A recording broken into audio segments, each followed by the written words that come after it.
Alors que je sorte le coffre. Ouais, que le J'en ai coffre, pas là, comme Jay du exactement, coffre, mais on man. va en sortir.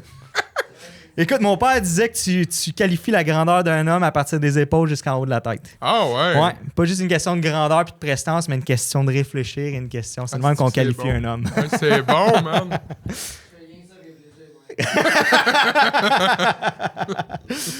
OK. Alright. C'est chill. Bon, ben, regarde. Hey, on commence direct parce que, hey, là, attends, je tiens à le dire parce que au début, j'étais comme, hey, Jay, tu viens, mais il me challengeait parce que je pense que c'est toi qui veux me poser plus de questions, hein? Ouais, moi, je te l'ai dit, man. J'ai dit, regarde, là, avant qu'on record, on parlait vraiment. On a commencé à parler de marketing. On a parlé de justement l'importance de la vidéo dans les compagnies, puis tout. Ouais. Puis à quel point que, tu sais, les autres compagnies, tu sais, ce qu'ils priorisent, c'est vraiment la quantité over la qualité. Ouais. Puis Harp, je pense que ce que vous autres vous faites, c'est vraiment haut de gamme, tu disais, right? Ouais, exact. Dans le fond, je te dirais que l'optique puis la mission de l'entreprise en ce moment, c'est de faire du haut de gamme accessible. Je pense que c'est vraiment ça le terme. Parce que en tant que tel, quand je parle de haut de gamme, c'est de faire de la production de haute qualité, mais de le rendre accessible pour qu'il se consomme bien. T'sais. Fait qu'à cette heure, je le dis souvent de même, du fast-food, on en voit beaucoup sur le web, hein? Mais du fast-food, tu peux en faire de luxe aussi. Là. Tu peux faire de quoi qui se consomme bien, qui est agréable à regarder, qui est répétitif, mais qui va avoir quand même un bon standard. T'sais. Fait que moi, c'est vraiment la mission que je me suis donnée, autant cette année puis pour l'entreprise. T'sais. OK. C'est quoi, mettons, tu dirais, mettons, Harps, là, d'ici les 2-3 prochaines années, où est-ce que tu t'en vas avec ça? T'as-tu une idée? Ben oui. Ben en fait, c'est vraiment le fun parce que là, je te dirais que... Est-ce que tu veux que je te parle au nom de l'entreprise ou même moi personnellement à travers ça? Ben, écoute, je pense que l'entreprise va avoir une direction. Ouais. Je pense que Michael est derrière. Ouais. Là, t'es rendu avec une équipe en plus. En plus. Fait que, vas-y comme tu le sens. OK. Ben, c'est le fun parce que je te dirais que, tu sais, personnellement, en entrepreneuriat, on a tout notre cheminement. Puis je me suis souvent mis de la pression de devoir réussir rapidement. Puis je réalise que ça m'a pris comme un 10-12 ans avant de me sentir vraiment sur mon X. Tu sais, cette année, là, je sens là, que comme tout s'enligne. On dirait que toute l'expérience puis le bagage que je me suis créé, il commence à payer là. Puis pourtant, il y en a des fois qui partent un projet puis tu as l'impression qu'en l'espace d'un an ou deux, ça a grossi, mais en réalité, c'est qu'ils vont-tu vivre le même genre de problème ou de technique que tu vas avoir vécu. Tu sais, moi, je suis beaucoup dans le lentement, mais comme on le fait bien. Puis là, aujourd'hui, ça fait en sorte qu'avec l'expérience, je suis capable de mieux gager toutes mes décisions d'affaires pour être en mesure de faire les bons moves. Fait que, où ce que je me vois dans les 2-3 prochaines années, c'est le principe que quand j'ai parti au début, c'est un brand de linge, j'en parle des fois un peu de temps en temps, c'est que ça m'a permis de me connecter, je pense, avec mon côté de la communauté. Je veux dire, je crée un lifestyle là, avec une marque de vêtements, je connectais avec le monde, je crée des événements. Puis le pire, c'est que c'était pas ça qui était payant. Là. Je veux dire, en tant que tel, là, je faisais juste, par exemple, vivre une espèce de sentiment de communauté. D'appartenance, dans le fond. Puis... Ouais, 100%. Puis pour moi, je pense que n'importe quel business, c'est normal, on veut faire des sous avec puis que ce soit rentable. C'est le même que ça fait en sorte qu'on peut continuer de grossir puis de perdurer puis survivre, tu sais. Mais le fait d'avoir un sentiment d'appartenance, c'est quelque chose que ça, tu ne pourras jamais acheter d'un compétiteur. C'est quelque chose qui te définit, c'est quelque chose qui fait en sorte que les gens ont inconsciemment ont envie de faire affaire avec toi à cause de ta personnalité, à cause de l'équipe, à cause de ta vision.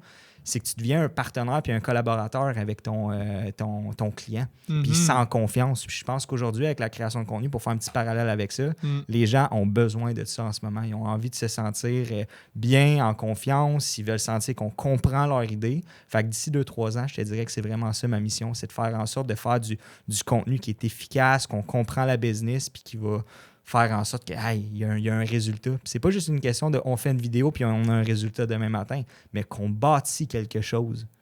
Tu sais, quand que, tu sais, Jay, je veux dire, t'es un passionné de ta business, hein? Quand tu m'en parles à l'entour d'un café, là, comme ça, là, c'est qu'on le force pas. T'as pas besoin de scripter quelque chose. Non, exact. Fait que peut-être que dans une ambiance, exemple comme ça, que là, on fait un podcast, on a un niveau professionnel, mais on stage pas rien là, en ce moment. Là. On fait pas des cotes. Ben, je trouve ça intéressant ce que tu parles. Puis même que je vais te faire revenir un peu en arrière. Tu parlais que, tu sais, à la base, avec ton brand de vêtements, Harps, c'était ça, je pense, le nom de la marque, right? Ouais. Bon. Est-ce que, tu disais, moi, ce que j'aimais, c'était de créer, avoir le sentiment de communauté puis le sentiment d'appartenance qui venait avec. Mais comment tu penses, mettons, auprès des autres entreprises que tu aides, là, comment tu penses... Est-ce que tu vas recréer cet effet-là avec la vidéo? Comment est-ce que tu vas t'y prendre pour recréer cet effet de sentiment d'appartenance-là? Exemple, regarde, tu le sais, je suis en distribution de fruits et légumes. Right? Bon. Puis, regarde, pour n'importe quelle compagnie qui nous écoute, par exemple, comment tu t'y prends pour vraiment t'assurer de bien comprendre c'est quoi son environnement? C'est qui ses clients? Comment tu vas comment on peut dire ça? Pas t'immaculer, tu comprends, de son environnement pour faire en sorte que tu as réellement compris. Tu sais, Tu comprends ce que je veux dire? Ben oui, c'est une excellente question parce que je pense que, pour vrai, là, le seul secret pour être en mesure de bien le comprendre, là, c'est d'avoir une discussion honnête aussi avec ton client. Comprendre juste son environnement. Tu sais, je veux dire, tout le monde qui passe à business, si justement il y a vraiment lui-même un sentiment d'appartenance puis il y a une fierté envers son entreprise, si j'ai une discussion là, sans staging, sans le fait de je veux vendre mon service, de juste faire « Hey, c'est vraiment cool ici. C'est le fun. » Tu sais, tout de suite, exemple, tu vas avoir un propriétaire. « Ah oui, mais tu sais, ce mur-là, on l'a fait à cause de ça, ça, ça. Hey, moi, je me rappelle quand on a commencé. » Tous ces petits détails-là qui m'expliquent son parcours puis son histoire. Ça y est, on a le contenu intéressant. J'ai pas besoin d'essayer de forcer ou de savoir c'est quoi vous offrez, c'est qui ça. Oui, tu sais, oui, il y a des petites techniques à travers ça pour être en mesure de rendre ça efficace sur le web et que les gens comprennent le service. Parce qu'on n'est pas tous des acteurs dans l'âme. Moi, le premier, c'est que c'est intimidant, les caméras, là, je veux dire, en tant que tel, ou de créer du contenu. Puis, tu sais, c'est une obligation. Mais en réalité, c'est juste d'aller chercher l'essence et la sincérité de la business. N'importe quelle, je pense, entreprise qui a vraiment une fierté et qui fonctionne bien a quelque chose à dire, ou des anecdotes, ou une histoire. Puis le but, c'est l'art d'être en mesure de juste immortaliser ces petites discussions-là. Comme on fait un peu inconsciemment, si tu me sors une anecdote parce que je te pose une question, ben ce qu'on veut, c'est ce segment-là. Après ça, ben l'idée, c'est d'avoir une bonne lumière, un bon son. Tu sais, je ne commencerai pas à tomber dans la technique, mais on comprend l'idée. Fait que juste d'avoir une discussion honnête en partant, c'est la première étape que moi, je veux faire. Puis à partir de là, tout se bâtit. Puis là, on tombe un peu plus dans la technique, tu sais. Ouais, puis je pense aussi que tu sais, je vais dire ça comme ça, mais t'es un des rares où est-ce que, tu sais, regarde, là, vois-tu, il y a 3 caméras qui nous filment actuellement, puis moi, j'ai pas l'impression que je me fais filmer. Tu comprends? Puis je pense que c'est peut-être la force de Harps aussi, d'être capable de faire en sorte que c'est tellement rendu personnel que tu oublies, tu comprends, qu'il y a des caméras. Fait que ça aussi, c'est un autre aspect, tu sais, que peut-être que tu oublies, mais Harps a la force de, justement, de faire sentir les gens tellement bien puis en confiance que, regarde, il n'y en a pas de stress. Tu comprends? Il n'y en a pas de stress. Moi, là, regarde, tu l'as dit, on n'est tous pas des acteurs. On n'a pas nécessairement le talent d'acteur en nous, mais juste le fait que tu es capable, toi, de prendre des moments authentiques, justement, de « Hey, c'est ça, mon entreprise. » C'est pas la question de paraître. Tu comprends? Que je veux faire démontrer que l'entreprise, c'est ça. Tu comprends ce que je veux dire? Ouais, fait que je pense que c'est ça aussi ta force, c'est que au final, toi, tu vas arriver, puis quand tu vas arriver dans une entreprise où, tu sais, peu importe c'est quoi, ta force, c'est qu'au final, les gens, là, c'est comme si tu n'étais pas là. Tu sais, puis ils sont capables d'être eux-mêmes sans nécessairement jouer un rôle, sans nécessairement jouer une game. Tu comprends? Ben oui. Moi, je pense que c'est ta grande force, tu sais. Ben j'espère. Je le souhaite, en fait, là, parce que... Ben, t'as des résultats? Ben oui. Ben voilà, tu sais, faut en parler. Non, t'as raison. Puis ben, je te remercie, pour vrai. Je suis content de te recevoir, pour vrai, en plus, aujourd'hui. C'est comme, je dis, je le reçois, mais en fait, c'est lui qui me reçoit. C'est lui qui me reçoit ici. Non, mais t'as raison, puis je pense que c'est quelque chose qui... Tu sais, le monde cherche un peu... qu'est-ce que je peux faire pour me différencier, soit de ma compétition ou de mon monde? Soit toi-même. Exactement. Ben ouais, carrément. Je veux dire, c'est ça. C'est la seule chose que quelqu'un ne pourra jamais imiter, c'est toi-même. Quelqu'un qui essaie de faker quelque chose, ça paraît. Tu sais, oui, tu peux user de stratégie pour attirer ou peu importe. Là, je veux dire, ça fait partie du marketing un peu. C'est le côté le fun des fois. Tu sais, encore, il faut que ça soit bien fait. Tu sais, je veux dire, j'ai déjà fait une petite capsule qui parle de faire, à un moment donné, elle n'est peut-être pas sortie au moment qu'on se parle, peu importe. Mais de faire du contenu qui est éthique. L'idée, c'est de faire du contenu qui est authentique, mais puis qui vend bien, mais sans manipuler. Parce qu'aujourd'hui, on le voit, là, on ne commencera pas à tomber dans toute la politique ou toutes ces affaires-là, mais l'être humain puis l'information d'aujourd'hui ou les médiums pour communiquer peuvent être servis comme un épée à double tranchant. Là. Je veux dire, tu peux t'en servir pour aller jouer dans la tête du monde, pour les emmener vers toi de la mauvaise manière, mais comme tu peux juste les sensibiliser sur un sujet, puis automatiquement, ça va les attirer vers toi. Je sais pas si tu comprends ce que je veux dire. Carrément. Mais tu sais, il y a une différence, comme on disait, entre la manipulation puis l'influence. L'influence, ils l'ont. Tu sais, manipulation, c'est sur un court terme. Tu veux un résultat immédiat. Versus l'influence, souvent, où que ça va être beaucoup plus un résultat à long terme que tu vas aller chercher. Par exemple, tu parlais dans le cas d'une entreprise, ben, son résultat, c'est qu'il va avoir des clients qui vont perdurer dans le temps. Ouais. Tu veux pas juste le gars qui va t'acheter pour un prix, puis hey, regarde, je te fais un rabais, puis ah ouais, go. Tu comprends? Tu veux la personne, comme tu disais tantôt, qui va t'acheter pour ton authenticité. 100%. Ta vision, tes valeurs, c'est ça qui va venir connecter. T'sais. Puis toi, mettons, je te disais, mec, ton client idéal, ça serait qui? Hey, c'est dur. Ben, en fait, notre clientèle cible, ou notre client idéal, c'est les entrepreneurs puis les PME qui sont conscients, qui ont besoin de se mettre en ligne puis qui ont besoin d'un allié là-dessus. Okay. Ça, c'est mon client idéal. Parce que je dis pas que c'est important d'essayer de convaincre et de faire comprendre aux gens qui ont besoin d'être en ligne aujourd'hui. Là, c'est difficile d'éduquer. C'est difficile. Puis honnêtement, je pense, avant même d'essayer de vendre, il faut que tu essaies d'éduquer ta clientèle. C'est par l'éducation que tu arrives à sensibiliser. Puis une fois que tu es sensibilisé sur une importance, c'est que là, tu fais réaliser à l'entreprise qu'elle a un problème puis qu'elle souffre, si on veut, de quelque chose. Puis tu es là pour régler ce problème-là. Puis nous autres, ce qu'on fait, c'est que via la création de contenu, via nos vidéos. Puis honnêtement, j'y crois tellement que notre service peut être utile. Pourquoi? Parce que moi-même, je le vis. Je fais mon propre contenu, puis je réalise que même si on a nos connaissances techniques, ça devient difficile. Tu sais, là, en ce moment, on est en train de filmer, là, mais je veux dire, j'ai quand même un petit stress constamment, là, parce que je dois jouer le sujet, je dois vendre mon entreprise ou parler de moi, puis en plus, je dois m'occuper de la technique indirectement. Fait que j'imagine une entreprise que c'est zéro son champ d'expertise. Au final, c'est bien mieux pour elle de commencer à faire « Aïe, ça fait-tu du bien que je puisse juste me concentrer sur mon speech ou sur ce que j'ai envie d'informer, puis que j'ai du monde de confiance qui s'occupe de tout le reste. Hey, les licences de musique, l'équipement. Je veux dire, juste hier, j'ai une lumière qui a décidé de péter. Okay. Pourquoi? Pour plein de raisons. C'est un fabricant qui, finalement, dans tel scénario, il y a une surcharge ou peu importe. Tu sais, ça n'arrive pas tout le temps, mais c'est quelque chose que nous, on doit vivre constamment dans notre industrie. Puis les clients, tu sais, je veux dire, on les fait jamais vivre. On arrive sur un tournage, si on a un problème technique, je peux te le garantir, Jay, je fais comme si tout allait bien parce que je connais les solutions qui sont possibles pour patcher. Parce que moi, mon but, c'est que le client, c'est déjà stressant pour lui d'être sur un tournage. Fait que si, y a-t-il quelque chose qui fonctionne pas bien? Imagine si j'arrive, je suis comme, ouais, tu sais, on a de quoi. J'y mets une couche de plus de stress par rapport à son sujet. Fait que moi, j'arrive, puis tu sais, on arrive, puis il n'y a aucun souci. Moi, dans ma tête, je suis comme... Tu le sais, tu paniques, là. Je le sais que je panique, puis je suis comme... Faut que je trouve une solution alternative pour, de un, rentrer dans notre temps du tournage. Ça paraît pas. Puis ça paraît pas. Tu le fais pas sentir non plus.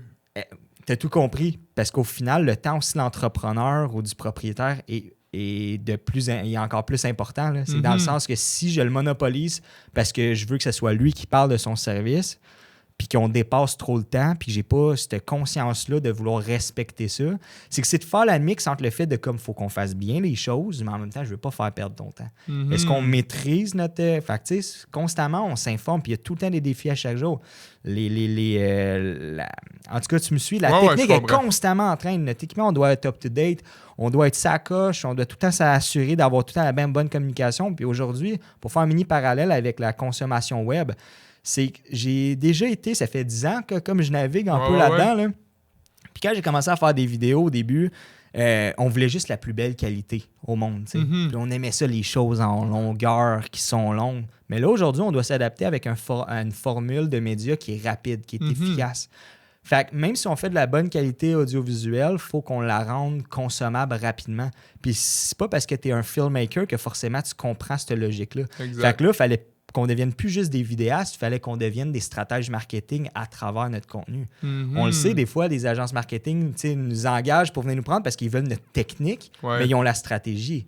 Là, écoute, on commence à frapper ces deux fronts parce qu'on commence en plus à connaître la stratégie, en plus d'être en mesure d'avoir des studios, d'avoir de l'équipement haut de gamme, puis de comprendre comment est-ce que les gens consomment aujourd'hui. C'est ça, exact. Ben, tu l'as dit, comment consomment les gens, puis il y a un message à véhiculer aussi à travers la vidéo que des fois, l'entreprise, elle y pense pas nécessairement, mais quand tu écoutes bien ton client, tu le sais, tu m'en parlais tout à l'heure, le client qui est passionné de son sujet, il comprend tellement bien son client, mais c'est ça, vous autres, que comme tu disais, dans laquelle, comment je peux dire ça?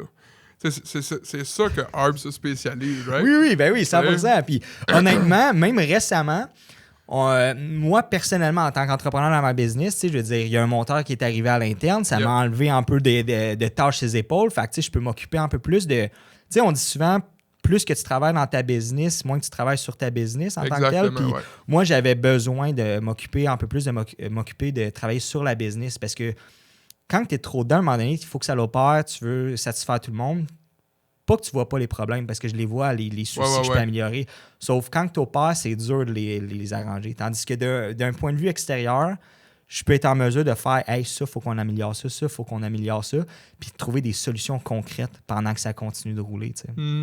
Ça, c'est des moves qui sont pas évidents, là. Je pense que tu le sais. Là. Les premiers employés, le monde me connaisse comme étant le gars qui faisait un peu tout. Puis c'est encore le cas parce que genre je veux être en mesure de bien m'occuper des clients puis d'être sur le terrain. Mais je veux être en mesure de desservir une plus grosse clientèle aussi puis de montrer qu'on a une équipe. Mais là, je suis en train de faire un moule à gâteau qui est efficace. C'est ça. Moi, j'utiliserai pas la méthode d'essayer de grossir trop vite pour l'instant. Je vais essayer d'être comme plus stratégique, une plus petite équipe, mais qui va vraiment connaître les besoins de chaque client le plus possible. Puis je pense que ça peut faire une force. Ça peut prendre un peu plus de temps, puis peut-être que comme on va chercher moins un volume rapidement, mais on va aller chercher de la qualité. Fait qu'on va miser sur moins de quantité, plus de qualité, tout en étant efficace. T'sais. Ouais, ben comme tu dis, puis c'est là où est-ce que...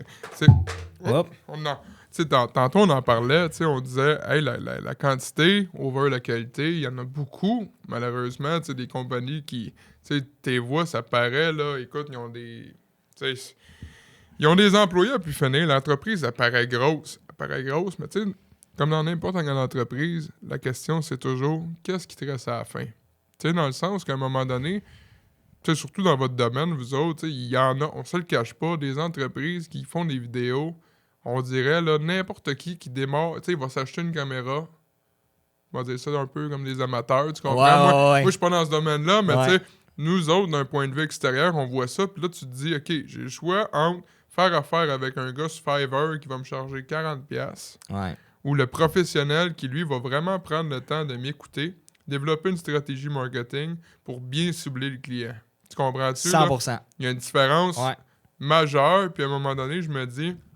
Tu sais, chacun a son prix.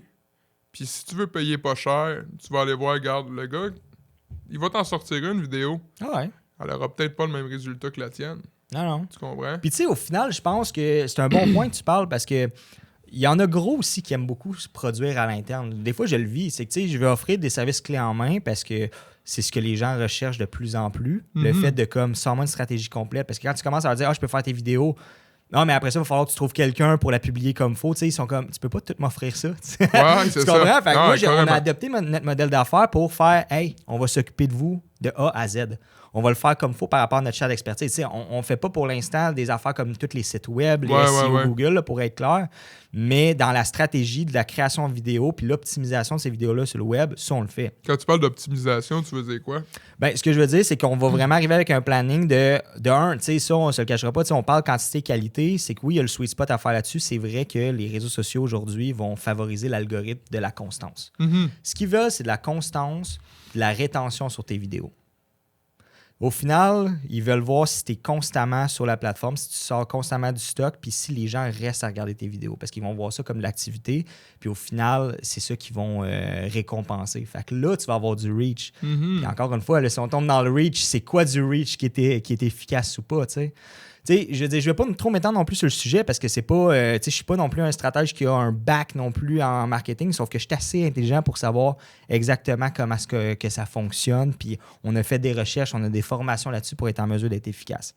Oui, puis ça, un autre de tes aspects, Mick, t'as peut-être pas fait un bac, mais t'as la force d'être bien entouré aussi à ce niveau-là. Exactement, je veux dire, en tant qu'entrepreneur, parce que, puis genre, j'ai même pas peur de le dire, là, au final, j'essaierai pas de prétendre être non plus, quand on n'a pas une force sur de quoi, ben on s'entoure de gens dans l'entreprise pour nous appuyer là-dessus. Puis c'est ça qui nous permet d'augmenter nos services. Puis la qualité. Moi, honnêtement, j'ai tout été super honnête, autant avec moi-même qu'avec mes clients. Quand je maîtrisais pas quelque chose, je fais pas non plus exprès d'essayer de prétendre l'être. Ça, c'est quelque chose qui est dangereux. Parce dans votre domaine, ça a l'air d'être courant aussi, là, de la prétention. Là, on va dire ben oui, pourquoi? Puis c'est une hypothèse, OK, que je vais sortir, mais je pense sincèrement, quand je vais revenir, exemple, d'un début, quand j'ai commencé à m'intéresser au filmmaking. Certains le savent, certains le savent pas. Quand j'ai commencé à développer un amour pour la photo et la vidéo, c'était dans le milieu du skateboard. Okay? Tu sais, je pense que je suis un professionnel, je suis capable de me mettre un veston, une cravate, puis me peigner pendant un sac à 7 d'entrepreneur. J'adore ça le faire. Mais reste que j'ai mon petit côté urbain qui va tout le temps rester. Je viens du milieu que je travaillais dans des boutiques de skate, puis je travaillais dans le service à la clientèle avec des gens qui étaient beaucoup vers la culture urbaine. Puis tu sais, je parle de culture urbaine, c'est pas l'idée d'être un rebelle, là, puis de faire du skate, d'être un petit bum, mais la liberté d'être. Moi, le milieu du skate, là, c'est un milieu tellement fascinant que je trouvais qui rassemblait les gens par leur liberté vestimentaire, les choix musicaux. Je sais pas si tu comprends ce que je veux dire. Écoute, je suis un ancien. Moi aussi, j'en faisais du board avant. Tu sais, fait que justement, je comprends. Écoute, tu sais, à Saint-Hyacinthe, on avait Phenom, right? Ouais. J'ai travaillé là, d'ailleurs.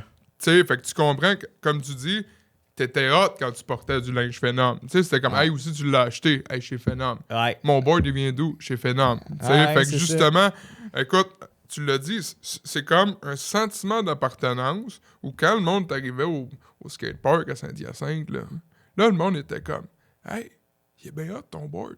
Ouais.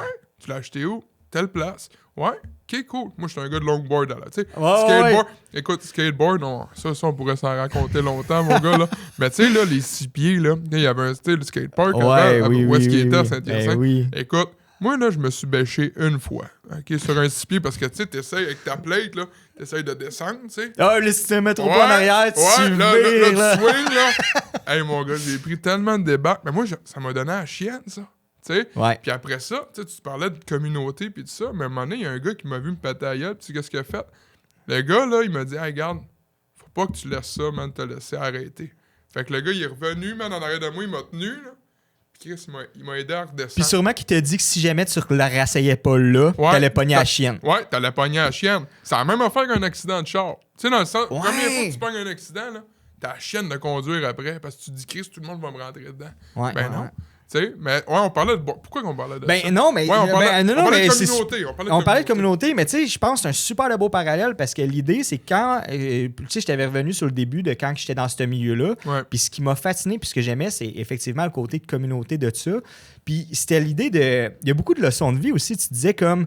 Dépasser ta peur, c'est que c'est un sport ou une activité. Ben non, c'est un sport, OK? Parce qu'on dira pas là, que c'est une activité, là, ça va insulter là, le monde qui font ça aux Olympiques. Non, mais pour vrai, c'est un sport tellement technique qui demande une force mentale incroyable parce qu'il faut vraiment que tu aies du guts. Parce que, honnêtement, il y a le monde que je suivais plus jeune qui était vraiment fort, là, on dirait qu'on voulait tous devenir bons. Là. Comme des Tony Hawk. On voulait tous devenir des Tony Hawk. Puis tu sais, au final, il disait, honnêtement, je pense... Il y a comme 80%, je dis des chiffres au hasard, là, mais il y a 80% que c'est comme ton mental, puis c'est 20% de technique. 100%. Si tu choques, c'est là que tu vas te planter. Hey, mais man, essaye de t'arranger, de pas te choquer quand tu sais que tu as 25 marches à sauter, puis que si tu l'aimes pas comme faut, ta cheville peut revirer. Exact. Mais si tu choques pas, ça va fonctionner, tu comprends? Mais c'est l'idée que quand t'es dans les airs, il faut que ton mental soit assez fort pour juste comme je reste sur ce board-là dans les airs. Exact. Ça demande une espèce de déconnexion mentale du danger qui te guette. puis tu l'as dit, puis en plus, ça te prend l'environnement qui va te soutenir. Quand t'es tout seul à lander 20 marches, là, tu sais qu'il y a d'autres mondes autour qui te connaissent pas, puis que tout ce qu'ils voient, eux autres, c'est un gars qui fait du skate, qui va peut-être se péter la gueule, puis eux autres, ils attendent juste ça. Right? Tandis que quand t'as d'autres, tu sais, t'as d'autres gars qui en font du skate avec toi, là. Puis eux autres sont genre, ah ouais, let's go, man, t'es capable. Tu sais, qui te poussent dans le cul, comme, hey, tu vas être capable de la lander. Ouais. C'est plus motivant, là. Ben oui, l'adrénaline, c'est comme, exemple, le gym aussi, ou peu importe. Il y a plein d'exemples, je pense, puis tout le monde peut se relier. Tu sais, moi, personnellement, ça a été cet univers-là qui m'a comme permis de comme me trouver une genre de famille à travers ça. Puis c'était pas tout le temps rose, là. C'est un milieu quand même, je vais le dire, là, c'est un milieu de bitch un peu, là. Faut que tu sois cool, t'as envie de faire partie de la gang. Mais tout ça pour dire que, pour faire un parallèle, c'est que j'étais ce gars-là qui était en admiration par rapport à... J'étais jeune, puis je voulais magasiner, exemple, au Escapade. Puis là, je voyais les vendeurs, puis ces gars-là, là, ils étaient donc hot. Puis moi, j'étais... Ils étaient à pied de la tête au pied. Puis tu sentais, là, il y en avait qui avaient l'attitude, tu rentrais, là, puis tu sais, il y en a qui sont vraiment plus smart que d'autres. Il y en a qu'on dirait qu'ils qui te snobait un Ouais, peu. ouais, là. il checkait tes choses, puis c'était comme. Ouais, Ah, mais le monde man. un peu plus vieux qui travaillait dans les magasins, il était super cool parce qu'au final, t'es un client pareil Ben aussi. oui, ben là. oui, ben Moi, oui. je me rappelle, j'arrivais avec ma mère, là, pis ou peu importe, mes parents, ils chiolaient parce qu'ils écoutaient les yeux de la tête, puis pas vrai que je vais t'acheter ça. Puis l'excuse qu'on leur donnait, c'était tout le temps, ouais, mais vu que c'est des souliers de skate, ils vont t'offrir beaucoup plus longtemps que les C'était autres. de la merde, ça. Tu le sais comme moi que c'était de la merde. Ouais, mais, oups, excuse-moi. Ben mais- ouais. Tu sais, au final, mais c'est ça. Le pire, c'est qu'il y avait certaines compagnies, pour vrai, c'était vraiment vrai. Puis il y a d'autres compagnies que c'était comme. Je nommerai pas de marque, là. Vance. non, c'est pas vrai. ok. Je suis tellement d'accord. Tu faisais Non, des non, kicks. non. Non, mais tu faisais des flips, là, kickflip, L-flip, ouais, peu importe c'est quoi.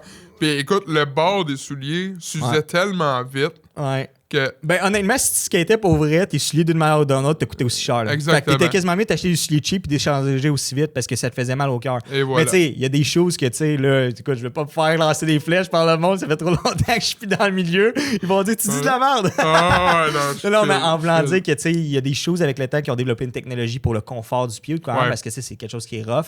Mais bref, moi aussi, je me perds dans mes idées. Mais là, on revenait aux lignes de communauté. Le lien de que skate, communauté, on c'est va ça. revenir, tu sais. Mais en tant que tel, je pense que j'étais fasciné. Fait que, tu sais, quand j'ai parti ma marque de vêtements, c'est que j'étais quand même, je skatais pareil à l'époque. J'étais pas mauvais, mais j'étais vraiment pas assez bon, peut-être, pour. T'étais plus sur le social. dans J'étais le fond. plus sur le social, Ok. puis je comprenais que au final, il y avait quand même un aspect marketing aussi en arrière du skate. Il y avait un côté que, comme, il y en a qui ont du talent, moi, je peux peut-être être bon pour les mettre de l'avant.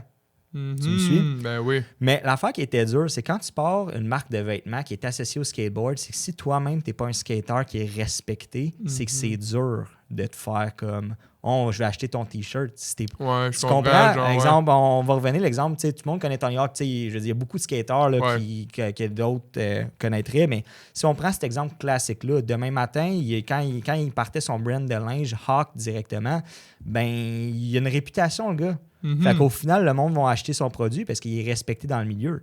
Si moi, au final, je veux dire, pourquoi, par exemple, le monde oserait écouter mes conseils aujourd'hui en vidéo un peu? Ben, c'est parce que j'ai fait mes preuves aussi avec le temps dans ce milieu-là. Mhm. Tu sais, même si, je veux dire, on a toutes nos opinions là-dessus, mais bref, quand j'ai parti la marque de vêtements, c'est que j'avais une vision par rapport à ce que je voulais que ça représente. Puis ça faisait pas de moi un poser dans l'industrie. C'est juste que vu que je faisais pas genre des 12 marches avec un kickflip, c'était dur pour moi d'avoir. Ben, de là, l'intérêt de t'associer à quelqu'un qui, lui, le fait le 12 Exact. marches, là, Fait que tu sais. c'est ça, exact, que j'avais essayé de faire. Fait que j'avais essayé de recruter, si on veut, un peu du monde dans une team de skate Mhm. qui, eux, fait qu'au final, c'était un peu les porte-paroles qui De ta allaient marque. attirer du monde. Mais ça, c'est des erreurs de parcours que j'ai faites au début. Je ne l'ai pas fait dans les bonnes étapes. T'sais, genre, je commençais à commander du linge, j'avais trop de variété de couleurs, je n'étais pas stratégique. T'sais, j'avais moins, Ouais. j'avais moins développé mon côté entrepreneurial que j'ai aujourd'hui. Puis dans le temps, j'avais plus une vision artistique de la chose, puis comment je voulais créer un lien de communauté. Mais ce sentiment d'appartenance-là que j'ai voulu créer, qui m'a fait perdre beaucoup d'argent avec le temps, Ouais. mais qui a fait en sorte qu'aujourd'hui, je suis comme, dans le fond, ça a payé aujourd'hui. Puis ça, c'est quelque chose que jamais personne va pouvoir me compétitionner. C'est le fait d'avoir créé ce petit sentiment-là à une époque. Puis avec le temps, ben, j'ai eu des boutiques qui m'ont encouragé. Là. Tu sais, je tiens à remercier les business qui ont accepté que mon linge soit mis dans ces boutiques-là. Hey, c'est le fun, ouais. man. Quand tu as genre... Imagine, tu as genre 19 ans, là, puis ton brand est à côté de marques comme Vans dans un magasin, puis voyons le T-shirt se vend le même prix. Tu me suis? Tu sais, c'est le principe de dire, OK, j'ai pas autant de reach que Vans, je suis pas autant connu, Non, non. mais je suis dans un magasin officiellement avec des taxes, man, puis le monde, il paye. Puis le pire, c'est Ouais. que j'arrivais, tu sais, je vais donner des chiffres carrément, là, tu sais, exemple que, je sais pas, man, ils t'achètent pour entre 2 et 4 000 pièces de linge, OK? Man, quand t'es jeune, là, ça vaut de quoi, là? Ah Ça, ouais, c'est le fun. carrément. Puis le pire, c'est que ce linge-là partait presque au complet. Fait que t'es comme, aïe, aïe, t'avais réussi à créer assez de quoi pour que les gens, le monde était prêt à payer Un certain un bris. certain prix pour de quoi que t'as créé.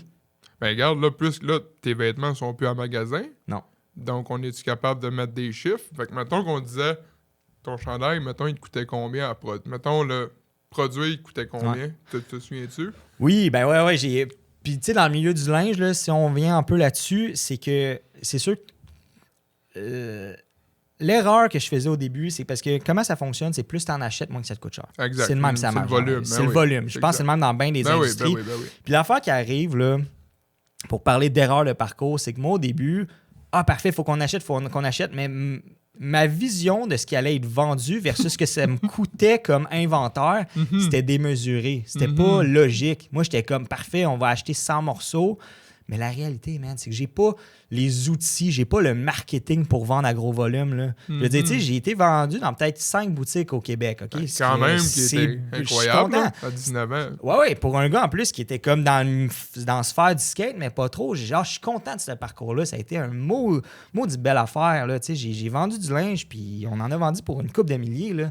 Sauf ce que ça me coûtait versus ce que ça rapportait. Aujourd'hui, on checkerait ça, on ferait comme... On aurait pu faire ça différemment. J'aurais pu avoir 2 couleurs, that's it, avec le même logo, puis plus travailler sur le nom, le vendre. Mais là, j'étais comme, je voulais plaire à tout le monde. Fait que là, je voulais de la variété, puis plus que tu varies, plus que tu fais des petites quantités sur chaque petite quantité te coûte extrêmement cher. Ben oui. Fait que ce qui se vend tout, qui était probablement les basics que j'aurais dû vendre en plus gros volume, ben, j'étais obligé d'absorber sur des designs ou des couleurs qui étaient vraiment moins populaires. Tu me suis? Fait que ça a été ça, une erreur que j'ai faite, c'est que, exemple, on parle de chiffres, un T-shirt en magasin là, se vend à peu près, minimum à peu près au moins 30-35 dans des boutiques de skate. Ouais. En bas de ça, souvent, ben, c'est plus soit que c'est en rabais ou c'est rare des t-shirts en bas de 30$ dans un magasin de skate. La qualité, là, c'est comme, OK, non, c'est pas de qualité. Si tu vois un t-shirt en bas de 35, t'es comme, moi, non. T'sais, exact. Je paraîtrais pas... il y a un côté psychologique. Là, puis le pire, c'est que, je veux dire, je le dis carrément, il y en a qui t'achètent plus le brand nécessairement que la qualité. La qualité est correcte, mais tu payes beaucoup pour le nom. Ben je veux dire, je pense que j'invente rien en disant ça. Là. Non, exact. Mais l'idée, c'est que...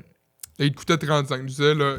Il coûte 35. Fait que, tu sais, en tant que tel, là, faut penser que dans les boutiques de skate, la façon que ça fonctionne, souvent, c'est des marges à peu près de 50%.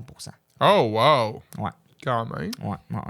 Là, on va voir si on va le mettre, ce segment-là. Là, pour non, mais tu sais, pour parler de manière honnête, la manière que ça fonctionne... Faut que tout le monde fasse de l'argent. Dans le milieu du détail, là, c'est souvent du moitié-moitié. Parce qu'au final, tu as un loyer à payer qui coûte extrêmement cher, le loyer commercial, tu as tes employés. Au final, si tu le vends 35 sur le détail, tu t'attends à le payer 17,50 à peu près à ton fournisseur. Fait que ta marge de profit, tu le fais là. Ben, le magasin le fait là. Fait qu'en tant que tel, si lui... il vend, ben, tu le vends pas plus cher ton t-shirt. C'est tout le temps le même pricing. C'est ça.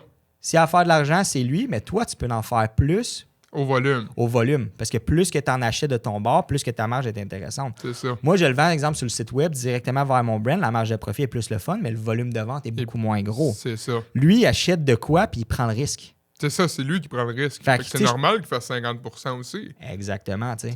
Fait que l'idée, c'est comme ça que ça fonctionne. Puis en même temps, ben, tu as un paquet de paliers, là, je veux dire, parce que l'idée, moi, où ce qu'il fallait que j'aille faire mon argent, c'est d'aller le plus rapidement possible à la source du matériel. Mais ça prend un bon volume. Parce que, exemple, j'avais des fournisseurs qui étaient comme, OK, t-shirt noir, je pouvais en acheter, je sais pas moi, 24 d'une grandeur, d'une couleur. C'est pas si pire, mais c'est quand même lourd pour une petite compagnie d'avoir 10 t-shirts, 24 t-shirts médium noir. Parce que là, t'es comme, je veux toutes les grandeurs. Mais là, c'est parce que même du small se vend pas mal moins, exemple, que du large. Tu sais, le large, c'est pas mal. Médium large, là, c'est comme les grandeurs qui étaient le plus populaires. Tu sais. Fait que ton XL puis ton XXL ou ton small, faut pas que tu en aies en grosse quantité. Mais si tu as un fournisseur qui t'oblige d'acheter tant de quantité, c'est quoi tu fais? Tu proposes jamais de small? Fait que là, tu trouvais des fournisseurs. Fait que là, ton prix cost te coûtait pas mal plus cher quand même, mais tes quantités étaient moins élevées. Fait que tu absorbais. Fait que, tu sais, exemple, moi, je m'arrangeais qu'il me coûte peut-être chez moi, je sais pas, tu sais, les alentours de entre 10 et 12 piastres. Fait que, tu sais, on fait le calcul. Ça, c'était printé ou pas printé? Pas printé. Printé. Fait que tu t'arranges à peu près qu'il coûte 10-12 piastres printé all-in. Puis au final, moins qu'il y a de couleurs, plus qu'il est simple à printer, ben man, si tu peux t'en tirer dans les alentours de 7-8 piastres le t-shirt, ça devient intéressant, tu sais. Puis comment tu faisais pour convaincre un magasin de rentrer ton brand là? Tu sais, qu'un magasin qui te connaît pas, mettons, là. Comment t'arrivais, toi, pour dire, hey, regarde, voici mon brand, je suis déjà connu dans le milieu du skate, mettons, ici à Saint-Hyacinthe. Fait que comment t'arrivais à convaincre, justement, les détaillants de, comme, avoir ton merch, mettons, dans leur magasin? Honnêtement, je pense, tu sais, pour revenir au marketing, je pense que ça justifie tout le milieu que je suis aujourd'hui, là. C'est que c'est toute une game de marketing puis de branding. Aussi simple que ça. C'est que si tu n'arrives pas à créer un sentiment d'appartenance ou une demande assez forte sur ta marque, c'est dur de justifier. Parce que les gens, oui, il y a une partie qui vont vouloir, ah oui, tu peux convaincre par ton tissu de quoi de même. Puis oui, ça va intéresser si tu as des vêtements techniques. C'est exemple, tu veux vendre des manteaux de snowboard. OK, là, on tombe plus dans la technique parce que là, on parle directement d'un habit qui doit être d'une technologie qui doit être efficace. C'est ça. Mais quand c'est juste de vendre des t-shirts ou des cotons wattés qui est du 100% coton assez basic, le monde ne sont pas aussi piqués sur comme tu sais, je veux dire, est-ce que ça justifie? Ah ouais, mais moi, je paye 5$ de plus mon... Ouais, mais le client ne voudra pas payer 5$ de plus juste parce que ton tissu il va t'offrir 2 lavages de plus. Ouais, tu me suis? Fait que c'est vraiment de trouver le sweet spot. Fait que la manière que j'arrivais à convaincre, il fallait vraiment que j'ai été en mesure d'avoir eu une forme de demande. Il fallait qu'il y ait quand même une couple de jeunes ou de moins jeunes qui demandaient ce produit-là. C'est ça, qui arrive en magasin et dit « Hey, avez-vous du linge Harps ici? » Puis là, finalement, c'est quoi ça, Harps? C'est ça. Fait que moi, c'est ça que je travaillais. C'est qu'au début, je commençais avec des pattes de facture papier, là, style pizza. Des précommandes. Moi, en même temps, c'était une manière aussi de calculer mon risque. C'est que je faisais des précommandes. Si tu arrives, tu es comme, OK, je sais qu'il faut que je vende 50 t-shirts pour être en mesure de produire ma quantité. OK? On suit. Ça veut dire qu'il fallait que je crée des mock-ups ou des modèles de... Un peu, là, hey, je pars un brand, nanana, tu veux-tu en acheter? Puis le monde me prépayait. Comme ça, j'avais la cagnotte pour le payer. Puis je mettais une garantie. Si dans X temps, tu n'as pas ton matériel, je te rembourse. Fait que moi, ça me sécurisait de faire comme, OK, je sais que j'ai un client qui va me l'acheter dès que je l'ai. Puis avec cet argent-là, tu peux payer ton minimum. Fait que tu arrives à kiff-kiff. Mais là, c'est pas ça. Là, tu es comme, OK, j'en ai déjà 50 d'accompagnés. Là, le sérigraphe ou la manière, c'est que si tu atteins, exemple, 70, ton coût, il diminue sur tout ton lot. Fait que là, en réalité, ton risque est sur 20 t-shirts et non sur tes 70. Fait que là, j'en ai 50 déjà de vendus. Fait que je vais balancer 20 comme ça. Si ça se vend bien, ben la balance de 20 devient un extra. Fait qu'au final, tu viens d'accueillir une réduction sur tout ton lot au détriment. Fait que tu as juste absorbé 20. Mais ça, c'est gros ça qui est tough au début, c'est que c'est dur à gager. Parce que faut que tu anticipes un peu. Tu es comme, comment j'en achète qui peut vraiment se vendre de ce qui va rester? Fait que là, l'idée, c'est que tu peux acheter peut-être plus de quantité sur des choses qui sont intemporelles. Puis là, après ça, tu joues avec ton marketing. Tu sais, je veux dire, honnêtement, le nombre de marques, exemple, on pense à un T-shirt Nike bien basic. Là. La nouvelle collection été 2027 arrive. Là. Hey, le T-shirt noir Nike, là, il existe depuis le début, mais les gens aiment ces intemporels-là. Ces collections-là. Ouais, mais c'est pas le basic de 2003, c'est le basic de 2024. Tu me suis juste donné un petit gros gap. Mais tu comprends, l'idée, c'est qu'il y a des modèles qui reviennent parce que c'est l'intemporel. Mais c'est comme si on l'avait... Les voitures, c'est un peu ça, des fois, les looks qui reviennent, mais c'est le nouveau modèle. C'est le basic repensé qui a été... C'est la décision de cette année, on le remet de même parce que c'est la tendance de cette année. C'est ça, tu viens de dire, la tendance 2024, c'est encore ça. Exact. Mais ça devient ton basic de l'année actuelle. C'est ça. Fait qu'il reprend une valeur émotionnelle. Fait que c'est un peu ça. Fait que là, l'idée, si exemple, c'est un conseil de quelqu'un qui voudrait partir un brand, faites des basics, puis assurez-vous juste de le renouveler de manière intelligente à chaque année. Mettez-le dans un nouveau contexte. Ouais. Puis, tu me parles... c'est bon. Ben oui, tu viens de le dire, de le mettre dans un nouveau contexte. Fait que là, les gens... Tu sais, je te donne un exemple. Mettons qu'on est dans le milieu de la cuisine. Je dis n'importe quoi, OK? Non, mec, excuse. Non, c'est correct. Écoute, mec, on regarde bien ça. On se part une marque de tablier. Ouais, vas-y. Là, mettons, on regarde bien ça. Comme je te dis, on part un brand de tablier. Ouais. Puis là, ben, le tablier, là, il faut qu'il y ait une signification. OK? On parle de, mettons, écoute, celui qui la porte, la personne qui porte le tablier, doit se sentir spécial, de base. Tu comprends? Mais comment tu fais, comme tu dis, pour faire renouveler la tendance de ce tablier-là? Ouais. Comme tu dis, c'est t'affilier, de ce que j'ai cru comprendre, avec des tendances déjà, que tu le sais, on le sait d'avance, là, tu sais. C'est ça où je suis complètement à côté? Non, je t'écoute parce que c'est 100% ça. L'idée, c'est de te dire comme, OK, exemple, on revient avec l'exemple d'un tablier de base, ou peu importe, exemple, tablier pour des cuisiniers, exemple. Là. Tu travailles en CPE, mettons. Ouais, exemple, on y va de même, OK? Pendant une année, exemple, qu'on sent qu'il y a une tendance par rapport, exemple, au fait de comme beaucoup redonner à sa communauté, OK? Fait qu'on s'entend qu'exemple, pour vendre ton produit, tu sais, on va parler de stratégie directe, là, en tant que tel, si on sent que les gens veulent retourner vers un côté très humanisé, ce qui est beaucoup le cas, même pour 2025 qui s'en vient ou qui est là actuellement, c'est que si c'est ce que les gens veulent voir, ben tu vas aussi mettre ton produit dans ce genre d'environnement-là aussi, tu sais. Je veux dire, on parle de faire du contenu éthique, il faut que ça s'aligne avec tes valeurs. C'est ça. Le but, c'est pas de bullshiter. Non. Mais si tu sens que t'es comme, hey, il faut que je le démontre, mets ça de l'avant. Si ta valeur derrière ton produit, vers tes choix de matériaux, quoi que ce soit, sont vers ça, exemple, on va faire un photoshoot ou des vidéos qui sont dans ce genre de scénario-là. Tu me suis? Puis si l'année d'après, c'est la même chose, ça peut peut-être juste être un petit update de changer un peu d'un autre genre de communauté, ou si tu vas chercher des porte-paroles que tu es comme, hey, cette personne-là représente vraiment les valeurs de l'entreprise, puis elle a vraiment une belle visibilité cette année, puis elle a un reach, ça, c'est une manière intelligente de faire du marketing. Si tu t'associes puis tu t'affilies avec quelqu'un qui croit en tes valeurs puis qui est prêt à en parler. Rendu là, c'est-tu tabou de dire que ça peut faire des ventes? Non. Parce qu'au final, tu le fais pour une bonne raison, puis tu es sincère derrière ta stratégie de vente. Oui, puis tu sais, tu bénéficies aussi, de la manière que tu parles. Mettons qu'on prend le cas des influenceurs, tu vas venir bénéficier de quelqu'un qui, lui, écoute, il a déjà fait des vidéos avant. Non, c'est correct, je fais mon petit côté de tech. C'est correct. Tu sais, l'influenceur, lui, ça fait longtemps qu'il a compris la game, justement, la tendance des vidéos, tout ça. Il est allé chercher un reach, une target audience, comme on dit, propre à lui. Puis que si ta business, c'est la même target audience, pourquoi tu t'affilierais pas avec? Ouais, 100%. Tu sais, à un moment donné, il y a ça aussi que, tu sais, comme tu disais, c'est tabou de dire que, tu sais, dans le fond, regarde, moi, on reprend le branding du skateboard. Ouais. Si tu le sais que toi, tu sais, dans ta petite ville, tu as réussi à en vendre 50, là, probablement que tu vas être capable d'aller voir la ville à côté, puis de refaire la même affaire, de sponsoriser des événements, puis de dire, hey, regarde, je vous donne un morceau de linge au tu sais, tu te souviens, là, à Scapade, je me souviens, moi, regarde, il donnait des shows, il faisait des compétitions dans le skateboard, justement, dans le skatepark à Saint-Hyacinthe, puis celui qui remportait première position, deuxième position, troisième position, le premier, il repartait avec une paire de choses flambant neuve, le deuxième, il repartait avec un board, puis le troisième... Tu sais, tu comprends, le troisième, c'est une carte cadeau, tu sais. Ah oui, 100%. Puis pour vrai, ça, c'est quelque chose que c'est bon que tu en parles parce que moi, je me rappelle, quand je travaillais là-dedans, on donnait beaucoup de goodies. Pourquoi? Parce que, de un, moi, je me rappelle, même les représentants, quand on travaillait, les représentants, exemple, de telle compagnie ou telle compagnie venaient nous voir, puis, ils nous donnaient des cadeaux aux employés. Pourquoi? Parce que, écoute, si j'arrive, j'ai une compagnie de shoes qui me donne des souliers, je vais y porter certains. Certain. Si au final, il en donne à quasiment tous les employés, ça veut dire que sa marque, tous les employés portent son brand. Puis ça rachète ça, là.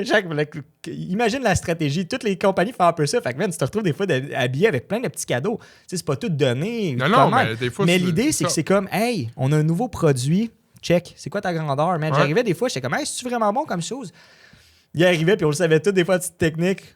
C'est-tu vraiment bon? C'était de l'air un peu suspicieux du produit. Puis c'est quoi ta grandeur? Essaye ça, puis tu m'en redonneras des nouvelles. Comme, teste le produit parce qu'il croit vraiment. Puis au final, après ça, automatiquement, quand les clients arrivaient, là, on l'avait essayé, nous-mêmes le suivi. On vendait encore mieux. Fait qu'on devenait son propre ambassadeur. Exactement. Mais moi, c'est ça que j'ai trippé, je pense, de ce milieu-là. C'est de voir qu'il y avait beaucoup de tests, de gens qui trippaient, qui avaient envie d'essayer un produit, puis qui avaient beaucoup d'honnêteté aussi, là. Il y avait de la stratégie derrière tous ces produits-là, puis beaucoup de branding, mais il y avait beaucoup aussi d'authenticité par rapport au fait que les gens ils voulaient des choses qui sont bonnes, qui sont belles, qui flashent, qui représentent de quoi. Exact. C'est ça, puis qui fassent partie d'un... Tu sais, comme tu disais, on parlait de sentiment d'appartenance, mais là, t'es dans une culture, carrément. Ben oui. Fait que, non, puis tu soulèves des bons points, puis comme tu disais, tu sais, regarde, je prends par exemple, tu sais, je me souviens, moi, quand j'allais justement, écoute, on s'entend des bearings. Les fameux bearings de longboard que, tu sais, ils roulent jamais assez longtemps, tu sais, parce qu'on est paresseux. Là, tu voulais, tu sais, donner le moins de coups de pied possible pour aller le plus loin, right? Moi, je me souviens que quand j'allais magasiner ça, je checkais toujours l'habit du gars, moi, tout le temps. Je sais pas pourquoi, tu sais, le gars, là, il y avait toujours quelqu'un en live, tu sais, qui réparait des boards ou, tu sais, qui les arrachait, pis tout. Tu sais, j'étais comme à toi, et fois, j'étais comme... Qu'est-ce qui s'habille bien? Tu sais, je sais pas pourquoi. T'aimais ça, tu sentais qu'il y avait comme de quoi, hein? Tu sais, comme le gars, tu le voyais gosser, tu sais, pis tout, j'étais comme, hey, c'est quoi t'es en train de faire? Ah, ben, tu sais, je suis en train de préparer un board, on l'a vendu, whatever. J'étais comme, ouais, j'ai dit, pourquoi tu mets ça, tu sais, t'as le bearing, whatever, tu sais. Ah, ben, le gars, là, il est un peu comme toi, tu sais, il veut faire telle affaire. Puis là, j'étais comme, OK. Mais tu sais, au final, je me souviens que, tu sais, quand on allait là-bas, tu sais, je reprends le cas de chez Phenom parce que j'avais pas ce sentiment-là chez Escapade. Ouais. Tu sais, ça, c'est notre affaire. On peut en parler, mais c'est vrai que l'énergie des deux shops était pas pareille. Vraiment. J'ai travaillé pour les deux. Ah! Bon, mais tu sais, je me souviens que, tu sais, t'arrivais chez Phenom, puis moi, je regardais toujours, je sais pas pourquoi, j'avais une fixation sur les souliers. Tu sais, Moi, j'arrivais là-bas, puis je checkais, tout le monde avait des Vans. C'est bien, bien rare quand t'allais voir des DC shoes ou, tu sais, des affaires un peu. Puis là, maintenant, j'étais tout le temps, mais pourquoi tu portes des Vans? Tu sais, moi, dans ma tête, tu sais, je me souviens, moi, j'avais des petits, justement, c'était quoi donc que je portais dans ce temps-là? C'était des... ben, il y a une pause, j'avais des Vans aussi, mais c'était pas le même genre de Vans, en tout cas, bref. Puis, tu sais, il y a eu la mode aussi des... comment t'appelais? C'était pas de lacets, là? Les slip-on. Les slip-on, exact. Les slip-on. Mais ça aussi, tu voyais du monde qui roulait en board avec ça, puis j'étais comme, c'est nouveau, tu sais. Puis, tu comprends? Puis, au fur et à mesure, on dirait, tu sais, comme que là, plus t'allais dans ces places-là, plus tu voyais les tendances comme... Ben oui, tu voyais comme un peu, il y avait comme des outfits un peu prédéfinis qui venaient avec un style. Ouais, un style. T'achetais un style. Puis ces gens-là, je pense autant que ceux qui travaillaient ou qui étaient dans ce milieu-là, étaient un peu des... C'était eux qui leadaient un peu la jeunesse ou le monde alentour sur comment est-ce qu'il faut s'habiller quand tu es dans ce milieu-là. Exactement. C'est direct ça. Puis même chose, nous autres, c'est la même affaire. Nous autres, on s'inspirait des gars qui skataient ou des gens. Puis il y avait beaucoup aussi de relations entre la musique, le skate, le snow. Non, parce qu'on s'entend, toi et moi, que si tu faisais du skate, t'écoutais pas du jazz, là. non, effectivement. Puis c'est comme l'affaire, là. Je me rappelle aussi, à un moment donné, tu sais, t'avais la guerre un peu du hip-hop versus le rock. À un moment donné, les mix se sont plus mêlés. Si on pense à des bands comme Limp Bizkit ou de quoi de même. Ouais. J'ai tout le temps trouvé ça fascinant puis intriguant. C'est ça, moi, qui m'attirait là-dedans, d'être là, man. Puis je me rappelle, j'allais à des événements, on allait voir un film, man, de snowboard. Il y avait des gars qui partaient, puis... En tout cas, pour faire un petit lien avec la vidéo, quand j'avais parti mon brand, ce que je pense que je tripais le plus, c'était oui d'avoir le brand en tant que tel, mais je pense que c'était de filmer. Je voulais filmer des vidéos de skate. Là. Fait que là, j'ai commencé à filmer mes amis en skate, nanana. Puis là, j'avais commencé à créer mon crowd. Puis là, je trouvais ça nice parce que, man, je tripais tellement. Là, moi, j'étais comme, si la personne n'était pas bonne, mon film allait pas être bon. Exact. Il fallait que j'aie besoin du talent du gars. Mais lui, tout ce qu'il voulait, c'était skater. Moi, ce que je voulais, c'était de le mettre en valeur puis sentir que je pouvais produire de quoi qui était hot puis de qualité. Puis le milieu du skate, encore pour faire une parallèle, c'est que la qualité, oui, est importante, mais il fallait que ça soit un peu messy. Tu voulais aller chercher le petit côté authentique de la chose. Oui, puis pour ça, il fallait que tu saches skater parce qu'on... Entre toi et moi, quand tu filmes... Parce que, tu sais, je n'ai déjà vu des gars qui filmaient d'autres gars en train de faire du skate. Il fallait que le gars soit à côté en skate, puis tu sais, que tu suives le gars. Ben oui. Fait que si toi-même, tu savais pas skater, tu savais pas les moves puis les flips, tu sais, puis quand est-ce qu'elle allait lander, là. C'est ça, fallait que tu aies une technique. Fait que, tu sais, même si ça avait l'air d'être comme des vidéos VHS qu'on pense que c'est improvisé, il y avait comme vraiment une technique derrière. Puis étrangement, là, beaucoup de gens du milieu, que comme je connaissais un peu du milieu du skate, il y en a beaucoup qui sont devenus filmmakers aujourd'hui. Ah, ouais. On dirait qu'intimement, il y avait comme un... On dirait que professionnellement, quand tu deviens plus mature puis que tu arrêtes de juste fumer du weed au parc, là... non, c'est pas vrai. Je veux pas généraliser. Non, mais ça on reste... fait des blagues, on fait des farces. Ça reste que c'est reconnu comme dans le milieu. c'est pour ça que je le dis, tu sais. C'est ça. Mais à un moment donné, tu sais, quand tu réalises que tu veux t'établir dans la vie, on dirait que professionnellement, tu tombes un peu dans le milieu du... Comme tu deviens directeur de photographie ou tu travailles là-dessus. Puis même aujourd'hui, là, parce que je vais faire... c'est tough parce que, tu sais, il y a du monde qui ont vraiment du talent derrière une caméra. Puis il y a j'ai pas envie de dire une guerre, mais on dirait que je le sens qu'il y a comme un vibe entre les gens qui font du haut de gamme cinéma puis du monde qui font de la création de contenu. Parce que tu sais, tu as parlé tantôt, de plus en plus, les gens peuvent s'improviser vidéastes. Exact. Puis je pense qu'au même titre, le sentiment que j'avais de ceux, des fois, qui snobbaient des débutants en skate, c'est que le monde qui ont beaucoup d'expérience puis qui font des affaires là, super artistiques, cinématiques, vont regarder un petit peu de haut ceux qui commencent à faire de la création de contenu parce que c'est pas des vrais vidéastes. Tu l'as dit, c'est pas des reals. C'est pas des reals. Fait qu'au final, cette énergie-là, là, elle paraît, je pense, c'est de même dans beaucoup de sphères dans l'industrie. Puis moi, je l'ai senti de même. Puis, tu sais, c'était une zone que, même moi, tu sais, je veux dire, on voulait migrer pour être plus stratégique en faisant de la création de contenu parce qu'on veut, tu sais, je veux dire, pour être honnête avec toi, j'ai tout le temps rêvé de faire du haut de gamme, tu sais, des affaires, là, que t'es comme... Si on dirait un film d'Hollywood. T'as plusieurs projets déjà réalisés qui, écoute, que tu regardes, tu dis... Tu sais, il y a eu de l'effort dans ces vidéos-là. Oui, c'est ça. Puis, tu sais, en même temps, ça, c'est de quoi que j'essaie d'être doux avec moi-même, c'est que je suis exigeant avec moi-même. Puis, on dirait le même petit sentiment que je sentais que je n'étais pas aussi hot que le vendeur, ce sentiment-là, je le vis vis-à-vis d'autres personnes. Je suis comme, je suis à la hauteur. Mais en même temps, c'est ça qui me permet tout le temps de progresser. C'est le syndrome de l'imposteur, tu parles. Oui. Tu sais, c'est le fait que, justement, tu penses dans ta tête que, tu sais, si tu te compares toujours à des gars, comme tu dis, comme on disait tantôt, tu sais, qui ont des équipes de malades puis qui payent du monde 200 000 par année pour faire un job que toi, là, tu commences, c'est pas la même game, là. Non, pas tant. Puis, tu sais, c'est un épée à double tranchant, hein, ça. C'est tellement... Parce qu'au final, c'est une bonne chose pour se re-questionner puis savoir ce qu'on peut améliorer, pour jamais penser « Ah, je suis le bon. » C'est ça. Parce que C'est ça paraît, acquis. c'est aussi C'est acquis. c'est Ouais, acquis. ouais. Il y en a que ça apparaît, là. Puis pour vrai, je pense que c'est ça qui fait en sorte que des fois, tu as aussi envie de faire affaire avec quelqu'un, c'est que tu le sens qu'il improve tout le temps son matériel. Mais d'un autre côté, il faut aussi apprendre à être doux avec soi-même, parce que si t'es jamais satisfait de toi-même, tu crées une négativité, tu crées au fait que tu n'es jamais content, puis ça, c'est pas mieux non plus, autant pour ton client que pour toi-même. C'est qu'au final, il faut apprendre à accepter les choses parfaitement imparfaites aussi. C'est la beauté du marketing d'aujourd'hui. C'est qu'on est capable d'accepter une authenticité, puis oui, des fois, la lumière n'est pas tout le temps parfaite, il peut y avoir des petits bugs sonores, parce qu'au final, régler des fois tous les petits détails pour que ça soit genre Hollywood style, tu sortiras jamais de vidéo, tu feras jamais rien. Ça, c'est de quoi que j'ai essayé d'apprendre beaucoup dans les dernières années. C'est que là, mon côté entrepreneurial a développé. C'est que j'ai une business à rouler. Puis si je veux faire en sorte de développer mes idées, il faut de l'argent qui rentre dans le compte de banque aussi. Puis il faut que je sois efficace. Tu peux pas juste passer ton temps à faire Non, des puis mon vidéos, standard là. n'est pas non plus le même que le client. Il faut Exact. ça que je le comprenne. C'est que même si lui trouve, même si moi je trouve pas ça parfait, c'est parfait pour ses besoins, puis c'est parfait pour l'efficacité. Puis là, il y a un sweet spot à aller chercher. C'est ça qui fait en sorte qu'on se différencie, c'est qu'on est exigeant sur le contenu, mais on apprend aussi à faire, on veut de l'authenticité. Puis l'authenticité passe par le fait qu'il faut pas...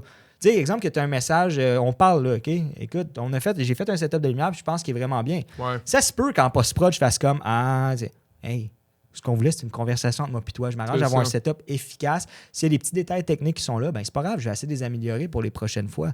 Mais je pense que les gens sont capables de comprendre qu'il faut que ce soit agréable et que ça sonne bien. Puis il y en a qui vont faire « Ah, il aurait pu améliorer ça, ça. » Mais pendant que la personne te critique, cette personne-là, des fois, elle n'est même pas en train d'améliorer son propre service ou de rentabiliser. Tu me dis, je ne vais pas commencer à cracher sur personne. Ouais. Mais c'est plus pour dire, des fois, il faut apprendre à accepter les choses comme ils sont aussi, puis de juste dire, je vais améliorer au fur et à mesure. Puis ça, je pense, c'est de développer un entrepreneurship plus que juste de dire... Parce que j'en connais des artistes qui avancent pas dans la vie parce qu'ils sont trop piqués sur leur service, puis ça devient dur. Ils sont durs avec eux-mêmes, puis après ça vient qu'ils sont durs avec les autres, puis c'est jamais parfait, puis nanana. Tu sais, je vais pas tomber dans une ambiance lourde dans mon propos, mais tu comprends ce que je veux dire? Mais tu sens-tu que justement, ça peut être dans le domaine, tu sens-tu des fois que ça peut être difficile, autant, mettons, pour une entreprise, par exemple, tu sais, qui veut faire affaire avec un vidéaste, mais tu sais, justement, une compagnie, mais tu vas ressentir un peu cette, tu sais, que la personne en avant de toi, dans le fond, est tellement exigeante, tu sais, c'est jamais parfait que là, c'est ce qui fait stresser. Tu comprends, comme on disait, on revient sur le rôle, tantôt, tu disais, c'est pas tout le monde qui est acteur. Non. Ben, t'imagines-tu quand, justement, le vidéaste, en avant de toi, que tu vois que là, il pogne les nerfs après ses équipements parce que, hey, ça marche pas, l'éclairage est pas bon, whatever. Là, tu te dis, hey, c'est parce que, tu sais, moi, je suis supposé, Hey, c'est tellement intéressant comment t'en parles, parce que c'est vrai que c'est de quoi qui est vraiment bon à réfléchir. Parce qu'au même titre que t'es comme, le monde veut du monde expert, ils veulent aussi avoir une légèreté. Ouais, on dans veut leur se sentir contenu. léger. Parce que, tu sais, si je suis obligé, moi, de. Tu sais, tu le disais tantôt, si moi, je suis obligé, puis je suis pas à l'aise devant une caméra, mais je le sais que j'ai pas le choix de le faire pour mes réseaux, puis tout ça, la dernière chose que je veux que ce soit, là, c'est compliqué. Ouais. Comprends-tu, Ben, tu viens là? de le dire. Tu viens de le dire. Moi, j'ai envie que, regarde, comme on disait, là, regarde, il y a 3 caméras qui nous filment, puis j'en sens pas une. Je sens pas de pression, je suis très à l'aise, mais je pense que n'importe qui devrait se sentir comme ça. Puis je pense que c'est pas tous les vidéastes qui sont capables de faire sentir les gens comme ça. Puis je pense que c'est la force de Harps. Parce que, comme je te dis, t'as créé une ambiance qui est chaleureux. Puis ce côté-là, comme tu sais, on revient sur le côté humain, communauté, peu importe, ben c'est ça. En communauté, là, les gens se sentent eux-mêmes. T'as pas de pression, t'as rien. Tu fais juste enjoy. Ben, je pense que c'est ça. Tu comprends? Fait que je pense qu'au final, comme tu disais, tu sais, c'est vraiment le fait de tu sais, votre force, c'est justement de dire, regarde, nous autres, quand tu fais affaire avec Harps, tu vas te sentir bien. Ouais. Puis tu vas pouvoir faire ce que t'excelles, qui est de parler de ton entreprise. Ouais. T'auras pas... Puis je pense que il y a un gros manque de développement personnel de ce genre de business-là.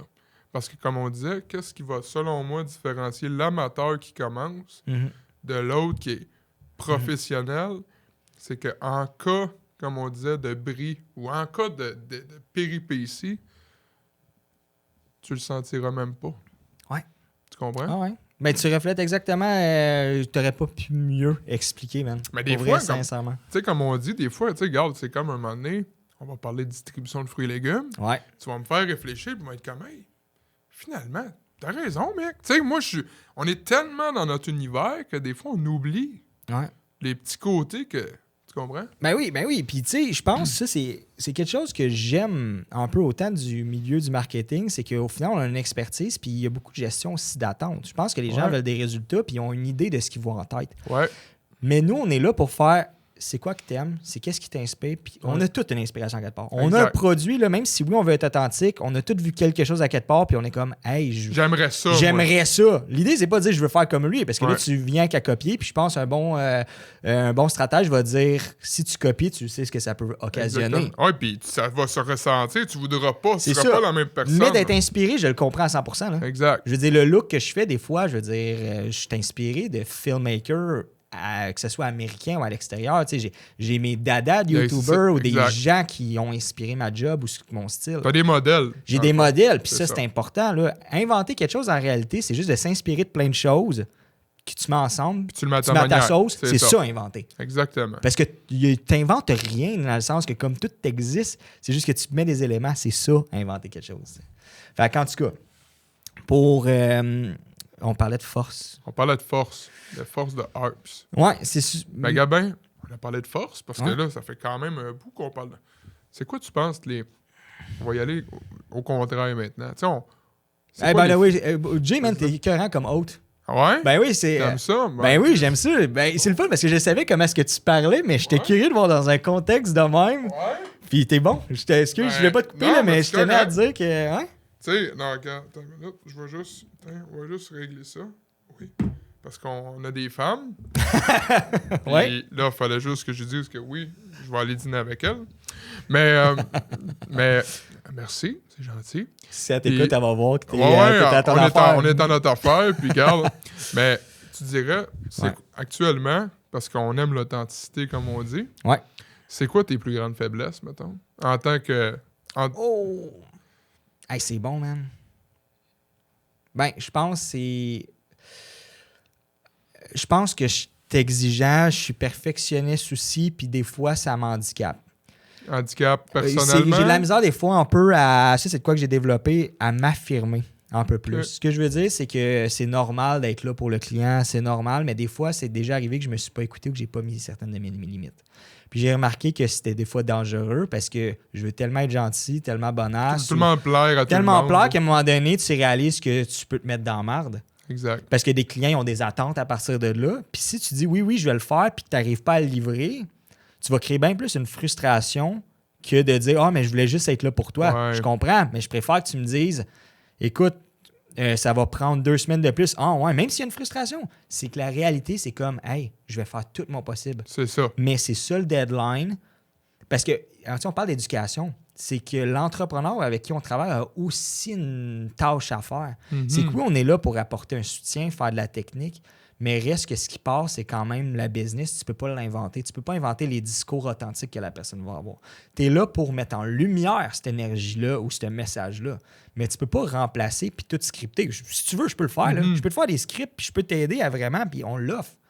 Parce que les gens ont besoin d'être guidés. Mais si on veut que ce soit optimal comme résultat, il faut qu'on laisse un peu le bain de créativité de « as-tu des idées? » Puis on va l'améliorer. Je te demande pas de faire ta job, la job à ma place, mais je te demande qu'on travaille en symbiose. Puis je vais te donner le plus d'outils pour que ce soit le moins compliqué pour toi. Tu sais, ça se peut, là. Exemple, quand on travaille ensemble, si j'ai une limite à dire pour que toi, tu m'aides, on va s'en parler, puis avec authenticité puis transparence. Que ce soit dès le départ. T'sais. Exactement. C'est ça, les fois. Comme des fois, tu disais, le client, il s'attend, il va se faire des attentes. Ouais. Que toi, au final, peut-être que, comme tu dis, tu vas être comme, OK, regarde, le contrat, je le veux. Ouais. Mais je le sais déjà d'avance que ce que tu me demandes, ça risque d'être difficile. Mais le client, je pense qu'il est mieux de le savoir dès le départ, de dire, regarde, moi, je vais être honnête avec toi. ce que tu me demandes, oui, c'est réalisable, mais peut-être pas dans les délais que tu me demandes. Ouais. Ou T'sais. si on veut l'avoir rapidement, ben il faut s'attendre qu'il va falloir couper les coins ronds sur tel aspect. C'est ça. L'idée de couper les coins ronds, nous autres, en vidéo, en création de contenu, c'est pas de dire je fais de quoi de cheap. Mais c'est de dire j'ai dilue mon contenu efficacement pour juste en faire plus en moins de temps, puis passer moins de temps sur des détails qui sont moins importants dans l'objectif. Je sais pas si c'était bien dit. Là. Je comprends. Mais en tant que tel, c'est ça. C'est que si je passe 3 heures à faire un setup de lumière parfait, puis au final, tu voulais juste me donner un petit cue sur un employé que tu aimes à l'interne, c'était-tu nécessaire de faire un setup de cinéma? C'est ça. Au pire, le monde va faire comme, on dirait quasiment que c'est trop stagé pour que ce soit honnête. Ouais, c'est carrément. Fait qu'au final, on était autant mieux de faire, écoute, je scraperai pas ta lumière, je vais choisir le meilleur spot, mais on est mieux d'y aller un petit peu plus sur le fly. Ouais, je comprends. Le message, puis au final, tu vas peut-être pouvoir, hey, j'ai une autre idée. Ben, good, tout est placé, dis-moi-en. Fait qu'au final, tu vas avoir le temps de faire 5 micro-capsules au lieu d'en faire une qui est trop préparée. Puis des fois, tu as besoin de le faire. Des fois, tu as besoin de stager des trucs parce que tu es plus dans un message puis tu es comme, OK, il faut qu'en 1 minute, j'aille envoyer tel message pour parler de ma promotion. Si ça, tu comprends, là, tu as besoin de structure. Okay. Puis c'est ça, je pense, la beauté puis l'expertise d'une boîte de prod ou d'une agence créative qui tient à son client puis qui veut bien faire les choses, c'est à quel moment tu vas sortir ton cellulaire pour faire du contenu authentique, à quel moment qu'on fait quelque chose qui a un plus gros budget, à quel moment que... C'est vraiment d'être en mesure de... Flexible. C'est la flexibilité. Puis je pense que nos clients, ils apprécient ça aussi de notre part. Des fois, ça arrive, je demande le budget au client direct. Le but, c'est pas de dire je veux en retirer le maximum, mais c'est plus de savoir c'est quoi le budget que tu as sur X période pour que je sois en mesure de voir comment est-ce qu'on dilue. C'est ça l'idée. C'est que tu nous donnes X montant, X 1000 sur telle période, c'est que ça me donne un peu une indication du genre d'attente que tu as. Puis si tu me dis, hey, je veux faire une vidéo, puis je veux qu'elle fonctionne, puis je veux qu'il y ait un retour sur investissement, c'est normal. Mais c'est aussi de faire comme, OK, gars, de l'éduquer aussi sur comment est-ce que les réseaux sociaux fonctionnent. Exact, c'est l'éducation. Là, il faut que tu éduques le client. Là, il faut que tu éduques. Tu peux pas lui dire, regarde, juste avec une vidéo, je te promets un résultat. C'est impossible. Non. Puis, tu sais, pour parler, on parle de faiblesse en tant que tel. Je pense que c'est quelque chose que, avec toute honnêteté, j'ai pas peur de dire. C'est quelque chose que j'ai appris aussi récemment puis que je continue d'apprendre. Parce que vouloir plaire puis vouloir être content, c'est aussi d'être transparent. Puis ça, j'ai commencé à l'installer un peu plus pour être en mesure de respecter, des délais qui sont raisonnables pour offrir une bonne qualité. Puis là, faire des moves comme embarquer quelqu'un à l'interne, ce que ça me permet, c'est de faire du contenu un peu plus pour montrer les services qu'on fait, plus vendre, parce que faut, tu sais, je veux dire, t'es comme moi, là, je veux dire, on est les meilleurs porte-parole de notre business, puis c'est notre job de vendre notre service puis de dealer ça avec le client. Puis pendant ce temps-là, il faut que les opérations qui se répètent se fassent, tu sais, faire du montage. Je suis très bon. C'est ça, tu l'as fait, mais à un moment donné, il faut que tu saches... C'est quelque chose qu'on peut automatiser. Je suis super bon en montage, j'ai mon style. Mais le monteur qu'on a à l'interne, qui est un membre intégrant de l'équipe, qui est comme quasiment plus comme un collègue partenaire dans l'histoire, c'est que je l'implique dans mes décisions pour qu'il soit en mesure de fitter dans le vibe du brand, puis fitter dans Harps pour que les gens fassent comme... C'est le Harps, tu comprends? Il va monter... Comme on disait, la procédure, regarde, les vidéos sont montées de cette manière-là. C'est ça. Le gars, il est un excellent opérateur pour y aller à la vision de Harps. Exact. Puis je pense que, comme tu dis, c'est par l'éducation. Tu as passé énormément de temps aussi avec lui, lui montrer comment tu voulais que ça soit fait. Puis regarde, aujourd'hui, c'est fait. Tu peux même dire que tu es un très bon leader parce qu'aujourd'hui, regarde, ça te permet de te libérer du temps. Ben oui, puis ça a pris du temps, pour vrai. On parlait de... J'ai l'impression que ça m'a pris du temps avant de le comprendre. Puis la réalité, c'est que est-ce que c'est des moves que j'aurais pu faire comme plus rapidement? Oui et non. Parce que ça fait partie de mon parcours. C'est ça. J'ai ma personnalité, j'ai mes issues personnelles. Il y a plein de choses aussi, moi, personnellement, que j'ai décidé de changer. Ça fait maintenant plus de 90 jours que je suis sobre aussi. Wow. J'ai décidé d'arrêter de boire, puis de quoi de même. Pourquoi? Qu'est-ce qui a fait que... Si tu veux rentrer là-dedans? Ouais, je t'ai ouvert la porte. Hein? Ouais, ben si tu veux, t'as le droit de dire... Mais non, mais honnêtement, non. J'ai envie d'en parler. Je pense que j'ai envie d'en parler parce que en même temps, tu sais, je l'ai déjà dit dans un autre podcast, je pense qu'un podcast, c'est une manière, c'est une thérapie aussi pour soi-même. Exact. C'est d'être honnête avec nous-mêmes. Puis moi, personnellement, j'ai arrêté de boire, pas parce que c'était un trend ou parce que, coudonc, tout le monde décide d'arrêter de boire. Non, estique. Je veux dire, c'est personnel à moi. C'est que je sentais que j'avais une relation qui était un peu malsaine, étroitement dangereuse sur du long terme avec l'alcool. Je sentais que je noyais certaines de mes affaires inconsciemment. Puis dans un milieu entrepreneurial, c'est facile de faire des 5 à 7. Puis Ben le pire, oui. c'est que c'est normalisé. Là. Puis il y a bien du monde qui était comme ah, ben, t'es pas alcoolique, mec, t'es pas. Ouais. Ouais, mais c'est dans ma tête que ça se passe. C'est dans ma tête le lendemain, après avoir consommé, après avoir dérapé trop. Au final, j'avais plus de contrôle. Là. Je veux dire, c'était plus de dire comme aïe, aïe, ça crée des tensions aussi dans mon couple, ma relation. Là, je viens d'acheter une nouvelle maison, tu comprends? Il y a plein de choses, tu te dis, hey, là, il faut que je choisisse. Je veux-tu être un entrepreneur puis me faire respecter avec les gens que je travaille ou je vais avoir la réputation d'un gars qui il prend juste une petite bière de temps en temps? Mais oui, mais l'affaire, c'est que je suis pas capable de juste prendre un verre puis de revenir à 9h chez nous. C'est ça. À chaque fois, 9,5 fois sur 10, j'y tirais tout le temps. C'est un petit signe qui me montrait que l'alcool commençait à prendre plus de place puis prendre un contrôle sur moi. Fait que là, j'ai fait, ben c'est triste, mais pour l'instant, est-ce que je me suis dit, je vais arrêter de consommer toute ma vie? Écoute, rendu là, je pense que c'est pas de se mettre une pression, je le dis. Non, Je veux pas me faire pointer du doigt parce que si un jour j'essaierais de recommencer à boire, ça m'appartient. Mais j'ai fait, c'est trop dangereux pour moi, puis ça se peut que ça soit de quoi que je vais me battre toute ma vie. Puis j'ai fait, ben il faut que je tire la plug. J'ai plus ce privilège-là pour l'instant. J'ai plus le privilège parce que je suis pas capable de me contrôler là-dessus. Puis j'ai pas fait le fou de moi à pu finir. J'ai pas été désagréable, je pense. Mais, je veux dire, pendant les soirées, là, j'ai vu que je pouvais me faire du fun en buvant un eau pétillante. Je suis rendu un fan de SodaStream. J'adore me prendre un petit bubbly. Puis je suis comme au final, ce que j'aimais, c'était plus d'avoir un verre en mes mains puis de... Ouais, le social. Le social à travers ça. Puis genre, j'aime, genre, je respecte là, les gens qui boivent ou quoi que ce soit. Puis tu sais, je trouve ça le fun. C'est juste qu'à un moment donné, je me suis vraiment comme fait une introspection. Puis j'ai fait, c'est pas nécessaire. Ça coûte de l'argent pour rien. J'ai pas les finances personnelles pour me permettre trop ce luxe-là. J'ai fait au final, il y a littéralement rien de positif que ça m'apporte concrètement. Est-ce que tu penses que, mettons, l'alcool, ce que tu allais chercher avec l'alcool, c'est un sentiment, puis je te dis bien un sentiment de confiance ou de... Tu sais, souvent, là, on s'entend, quand tu bois un verre, 2 verres, 3 verres, à un moment donné, tu sens que, justement, t'es comme... On pense être plus authentique. Ouais. Parce que là, t'es comme, hey, je serais game. Tu comprends d'aller faire ça. Je serais game de... Tu sais, quand t'es célibataire, t'es dans un bar, tu dis, hey, je serais game d'aller parler à cette fille-là. Mais pourquoi tu l'as pas fait à jeun?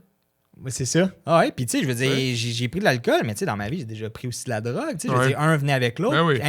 Inconsciemment, mon cerveau, il créait ce besoin-là, man.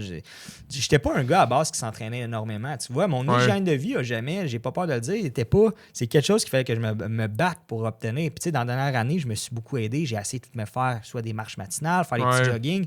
Des fois, j'essaie aussi tu sais, le sentiment de l'imposteur aussi embarqué.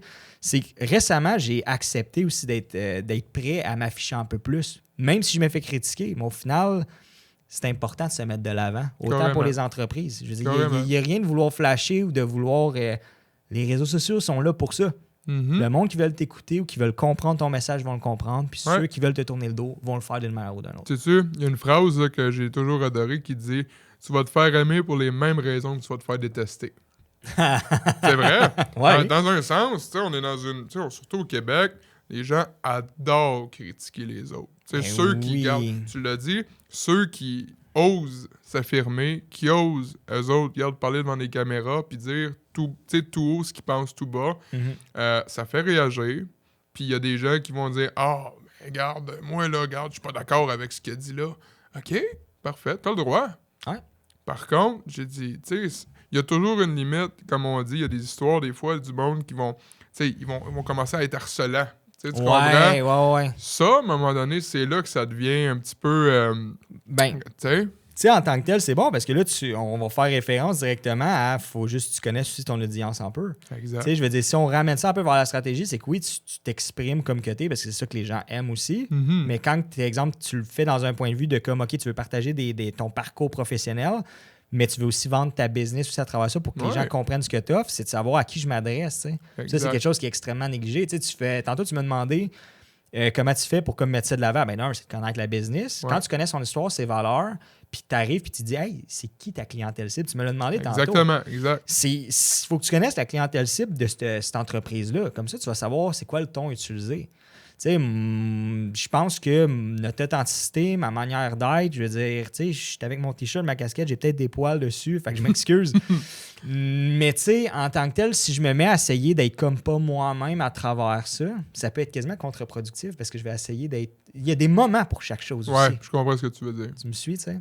En tout cas, je sais pas où est-ce que je m'aligne avec cette idée-là, mais... Ben, tu sais, c'est qu'à la base, tu sais, à la base, on parlait d'alcool et de drogue. Ouais, c'est ça. Puis là, on a dérivé vers l'authenticité. Tu sais, on reparle encore d'authenticité. Ouais. Mais tu sais, à la base, tu sais, comme on disait, ton choix de justement de lâcher l'alcool, c'est que justement, tu as su penser un petit peu plus long terme, parce qu'on s'entend, Ouais. l'alcool, la drogue, c'est que tu vas venir soulager, veux pas une partie de toi à court terme, très à court terme, qui est j'ai besoin de geler une émotion, Ouais. littéralement. Puis au final, tu te rends compte que justement, en étant à jeun, tu es capable de, quand tu communiques bien, puis que tu es authentique, tu es capable de l'émotion que tu pensais geler ou que justement, tu es comme... comme on dit, la drogue, là, c'est pas un problème, c'est une solution à un problème. Non, mais c'est vrai. Ben oui, ben oui, C'est un problème. Tu Ouais. sais, dans un sens, quand tu prends de la hauteur, tu te dis, OK, tu sais, tu as utilisé l'alcool ou on utilise la drogue pour une raison. C'est que des fois, ça va peut-être cacher un problème de communication. Une discussion difficile que tu devais avoir. Ouais. Des fois, ça va être... Ben, 90% du temps, c'est ça, là, honnêtement. Hey, là. honnêtement, là, la première semaine, comme dans le premier mois, disons, que j'ai arrêté de boire, là, Ouais. j'ai trouvé ça tellement rough. Tu sais, pourtant, le monde, Ouais. tu sais, t'écoutes ça, t'es comme Calvin, c'est vraiment un problème pour te Ouais. sentir de même. Non, Non. parce qu'en réalité, c'est que j'ai juste décidé littéralement d'enlever ça de ma vie. Exactement. Le problème, là, c'est quand tu n'arrêtes pas de le faire, tu Ouais. peux prendre un break, mais ton cerveau, il n'a pas pris la décision vraiment d'arrêter. Quand tu Non. réalises, t'es comme, aïe, aïe, j'y touche plus. Là, Ouais. tu réalises que, aïe, aïe, finalement, j'avais peut-être plus une dépendance que je pensais à ça. Puis là, exemple, je vivais des situations même qui n'étaient pas agréables non plus avec des clients qu'il fallait que, comme je deal, parce que même moi, là, des fois, genre, je sentais que l'attente n'était pas bonne. Puis là, j'étais comme, j'ai tellement trop travaillé, non. Je sais pas si tu me Tu trouvais suis. des excuses à aller Ben oui, chercher de la consommation. j'étais choqué indirectement par rapport à la situation. Puis là, au final, j'ai fait, wow, minute. J'étais à jeun, là. J'avais arrêté de boire. Tu me suis? Tu comprends ce que j'étais? Carrément. J'étais comme, hey, à la place de partir chez nous puis de me sentir choqué puis sentir que comment j'ai l'impression que le client ne voit pas tout ce que je fais pour lui, ben au final, hey, essaye donc de l'appeler directement, juste de comprendre il est où le petit souci. Arrête de le prendre personnel parce qu'il faut que tu sois professionnel. Puis juste d'essayer de mettre tes limites poliment avec le client pour, hey, y a-t-il quelque chose que comme on peut ajuster? Finalement, on a parlé au téléphone. On a réglé la situation. J'ai été franc sur, hey, écoute, selon le contrat, si ça, il y a ça. Puis, tu sais, des fois, ça peut être mon erreur. Là. OK, à l'avenir, je vais mieux mettre mes noirs sur Les blanc. boundaries, ouais. Ouais, parce que l'idée, c'est comme, tu veux en donner, mais si tu en donnes trop, tu négliges aussi d'autres clients. Ah oui, mais comme ils disent, tu vas en donner ça, puis les gens vont s'attendre à ça. C'est ça, puis c'est normal. Tu sais, c'est aussi C'est un humain. peu notre On job est d'en humain. donner plus que pas. Mais à un moment donné, il faut que tu apprennes à faire comme, hey, je veux t'en donner, mais j'ai 24 heures puis 7 jours sur 7 comme n'importe Exactement, quel humain. exactement. Si je t'en donne plus à toi, il faut que tu comprennes que je peux pas agir, il faut que j'agisse de même aussi avec tout le monde. Puis comme je vais t'en donner, tu sais, je vais pas te bullshiter en disant comme, hey, toi, là, t'es un privilégié. Non. C'est chien pour l'autre. Exactement. Tu comprends? Ah ouais. C'est honnête de dire, hey, je vais être égal avec tout le monde. Puis mon but, c'est de t'offrir le meilleur service. Mais pour être en mesure de t'offrir le meilleur service, c'est ça ma limite. Parce que si je commence à dépasser ça, je vais négliger quelque chose. Est-ce que c'est ça que tu veux? T'sais? Au final, ça va avoir un impact négatif, même sur toi à long terme. Ouais, carrément. Tu me suis? Ah ouais. Puis moi, c'est ça qui est arrivé, c'est que j'ai affronté la situation, exemple, d'une situation que je trouvais désagréable parce que inconsciemment, je vivais des petits problèmes puis des stress émotionnels à court terme. Ouais. Puis j'ai fait, aïe, j'étais drainé. Le pire, c'est que genre, j'avais mieux dormi, j'avais bu de l'eau pendant ma journée, c'est que physiquement, j'étais censé être plus en santé, puis je me sentais pire. Tu penses, ça aurait été quoi le réflexe? Ah ouais, un petit verre. Ah, on va aller. En plus, le studio, j'ai un bar juste à côté, man. Je Exact. peux traverser, tu comprends? Là, ça, c'est cool. Je m'en vais là-bas, puis il me sort mon menu sans alcool. Ça a été mis dans la tête, puis ça devient un running gap, puis je suis content. J'ai comme moins de pression là-dessus, tu sais. Bref, je sais pas pourquoi j'ai dit ça, mais tu sais. Ouais, mais je comprends. C'est que j'ai affronté une situation à jeun, puis j'ai fait, c'est que je me sens drainé émotionnellement, physiquement, parce que j'ai comme essayé de comprendre mon sentiment que j'avais sur le moment, puis au lieu d'essayer de le noyer, je l'ai affronté. J'ai appelé la personne, je vivais un malaise. J'ai essayé de pas être émotionnel puis pas me sentir instable. Le but, c'est d'être professionnel, mais tu sais, hey, je vais être super honnête avec toi, je vois ça. Moi, j'avais mis ça en place. Finalement, ça dépasse notre entente. Ça me dérange pas d'en faire, mais je veux juste que tu sois conscient de ça. Souvent, là, les gens les gens que je veux travailler avec comprennent ça. Les gens qui sont aussi entrepreneurs comprennent la réalité, puis on trouve des ajustements. Qu'est-ce que je peux faire pour t'aider sans que ça vienne nuire au processus? Ben, j'espère que tu peux être fier de toi. J'espère que tu es fier de toi. Comme tu l'as dit, c'est tough, man, de sortir de ça, puis de... Mais après ça, man, j'arrivais le soir, puis j'étais tellement, effectivement, fier du fait que j'avais affronté cette situation-là, man, à jeun, vulnérable à moi-même, de manière professionnelle, puis j'ai fait « Wow! » Finalement, man, c'est peut-être ça, grandir puis maturer professionnellement aussi. Exactement. Si j'ai fait « Wow! » Je peux, avoir fait en sorte de comme avoir réglé un petit pain point qui va me soulager pour mon week-end, qui a mieux les attendre aux bonnes places. L'erreur que je faisais, puis qui peut encore des fois arriver, là, on n'est pas parfait, là, de juste pas affronter la situation quand le problème survient, de procrastiner sur le problème puis de créer de la frustration. C'est un peu ça. Fait que, tu sais, mais je veux dire, tu réalises, c'est comme, aïe, j'ai fait un bon move aujourd'hui. Mais ça se peut que demain, tu aies une autre situation désagréable à devoir gérer. Exact. Puis là, tu dois le faire vulnérable à toi-même encore une fois. Puis tu es comme, mais plus que tu en fais, plus que tu affrontes ces situations-là, plus que tu réalises que tu grandis, tu deviens plus à l'aise à parler, à communiquer, communiquer, puis tu sais, c'est en le faisant que tu te rends compte qu'on est tous humains. Puis tu sais, à un moment donné, ton 100%, tu sais, on est dans une société de performance, on est d'accord? Ouais. Où est-ce qu'on... Tu vas ouvrir ton sel, puis tu vas voir des gens, tu vas vite te comparer, right? Ah, lui, il a plus que moi, peu importe. Mais c'est pas vrai, dans le domaine où on est, qu'on est toujours à 100%. À un moment donné, ton 100%, il est là. À un moment donné, il va être... Tu sais, tu vas peut-être être à 32%, mais c'est ton 100% que tu pouvais donner cette journée-là. Ouais. Après ça, tu vas être là. À un moment donné, tu vas être là. Mais sur le long terme... 100%. C'est exponentiel. Puis comme tu as dit, c'est en affrontant tes peurs puis en sortant d'une zone de confort qui, pour toi, dans ce moment-là, était peut-être l'alcool, que là, toi, tu t'apprends à te connaître puis à gérer des situations où que avant ta solution rapide, c'était « Hey, petit verre. Si, man, j'ai réglé ça. Je suis fier de moi. Je vais prendre un petit verre. » Ouais, c'est ça. Tu te récompenses. Tu sais, moi, c'était la malnutrition. Tu sais, justement, « Hey, j'ai géré une petite belle journée, je mérite un bon petit fast-food. » Tu comprends, là? Moi, c'était ça. Tu comprends? Ouais. Fait que, tu sais, au final, c'est que tu trouves des trucs puis tu apprends à te connaître dans ce processus-là. Ben oui. Tu sais, puis c'est ça la beauté. Quand on dit « love the process, not the result », ben c'est ça. C'est que justement, tu sais, le process de qui tu vas devenir quand tu vas arriver là. Ouais. Tu comprends? Tu sais, il y a des gens que tout ce qu'ils veulent, c'est d'avoir un résultat. Hey, moi, je veux valoir 10 millions. Ouais. OK? Pas de problème.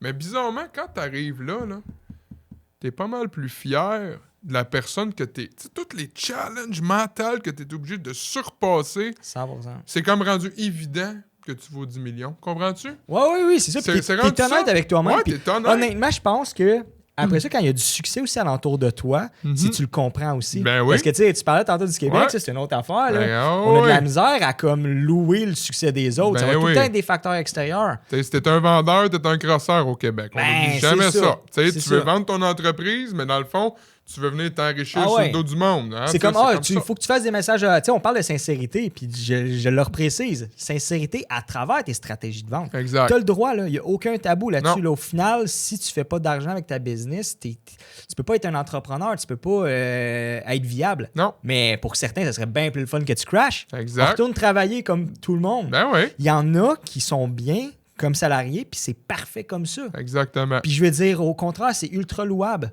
Mais il y en a, tu sais, parce qu'on va se le dire, être entrepreneur, ça vient avec des défis, puis même ton cerveau, 7 jours sur 7, il arrête jamais, inconsciemment. Même quand tu prends congé, tu es tout le temps en train de... Tout le temps. Tout le temps. Puis il faut que tu sois prêt à vivre avec ça.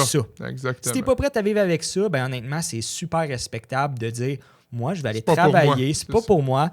Je vais être prête à travailler, faire ma routine, mais que quand je décroche, on ne vienne pas m'écœurer. C'est ça. Et ça, tu as le droit aussi à ça. Mhm. Tu sais, je veux dire, au final, c'est nous autres qui décident de se mettre la pression de se mettre ça. Carrément. Mais Puis- vois-tu, moi, je vais te dire, tu sais, écoute-moi, un des modèles, tu sais, que je suis, lui, il dit l'entrepreneuriat, tu sais, il faut pas qu'on voit ça comme un travail. Tu sais, Ouais. souvent, ils vont dire, hey, tu sais, c'est un travail, mais dans le fond, c'est un jeu. Tu sais, comme, non, mais dans le sens, Gabin, tu vas comprendre ce que je veux dire. Tu sais, actuellement, tu vas jouer au monteur de vidéo. Comprends-tu? Ouais, Tu vas ouais, jouer ouais. au vendeur. À un moment Ouais. donné, c'est des. Tu sais, on disait les rôles d'être acteur. Mais la beauté de l'entrepreneuriat, c'est que tu es obligé de jouer plein de rôles.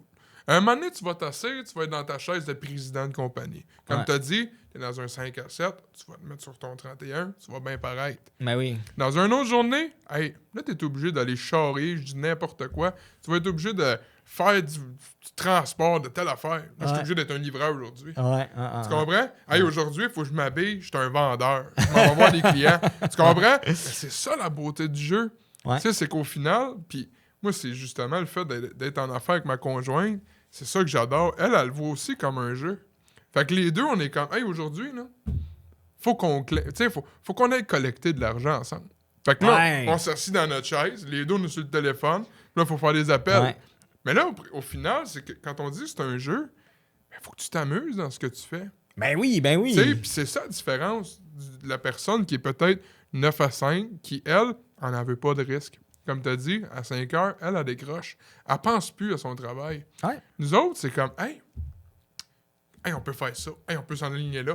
Hey, je sais que tel client, là, il vit une difficulté, puis je vais le relancer là-dessus, tu sais, parce que... Ah ouais. Puis des fois, ça peut être chez vous pendant que tu es en train de préparer ton repas. Là. Ouais. Parce que même moi, des fois, j'arrive à la maison, puis tu sais, j'essaie de faire attention des fois pour pas comme trop. Mélanger l'entreprise. Mélanger l'entreprise ou comme d'être lourd avec ma blonde par Ouais, rapport ouais. à mes projets. Mais écoute, je veux dire, c'est un amour. Elle m'écoute tout le temps, puis elle voit ce que je vis. Puis tu sais, en même temps, le fait que j'y partage, c'est qu'elle voit aussi toute la dédication que j'ai dans mon entreprise. Fait que si jamais elle voit un peu des injustices, c'est ma meilleure alliée là-dessus. Voilà. Elle devient choquée, pas envers moi, elle est choquée envers la situation parce qu'elle est comme, elle dit, ça me gosse tellement, elle dit que tu travailles aussi fort puis qu'au final, t'en as pas plus dans tes poches là ou quoi que ce soit. Ouais. Mais je suis comme, c'est le sacrifice à donner, tu sais. Exactement. C'est le sacrifice à donner pour que ça paye sur du long terme parce que je veux voir plus loin que long terme. Tu sais, elle travaille puis elle aime mieux seulement puis c'est parfait. Tu sais, les deux ont...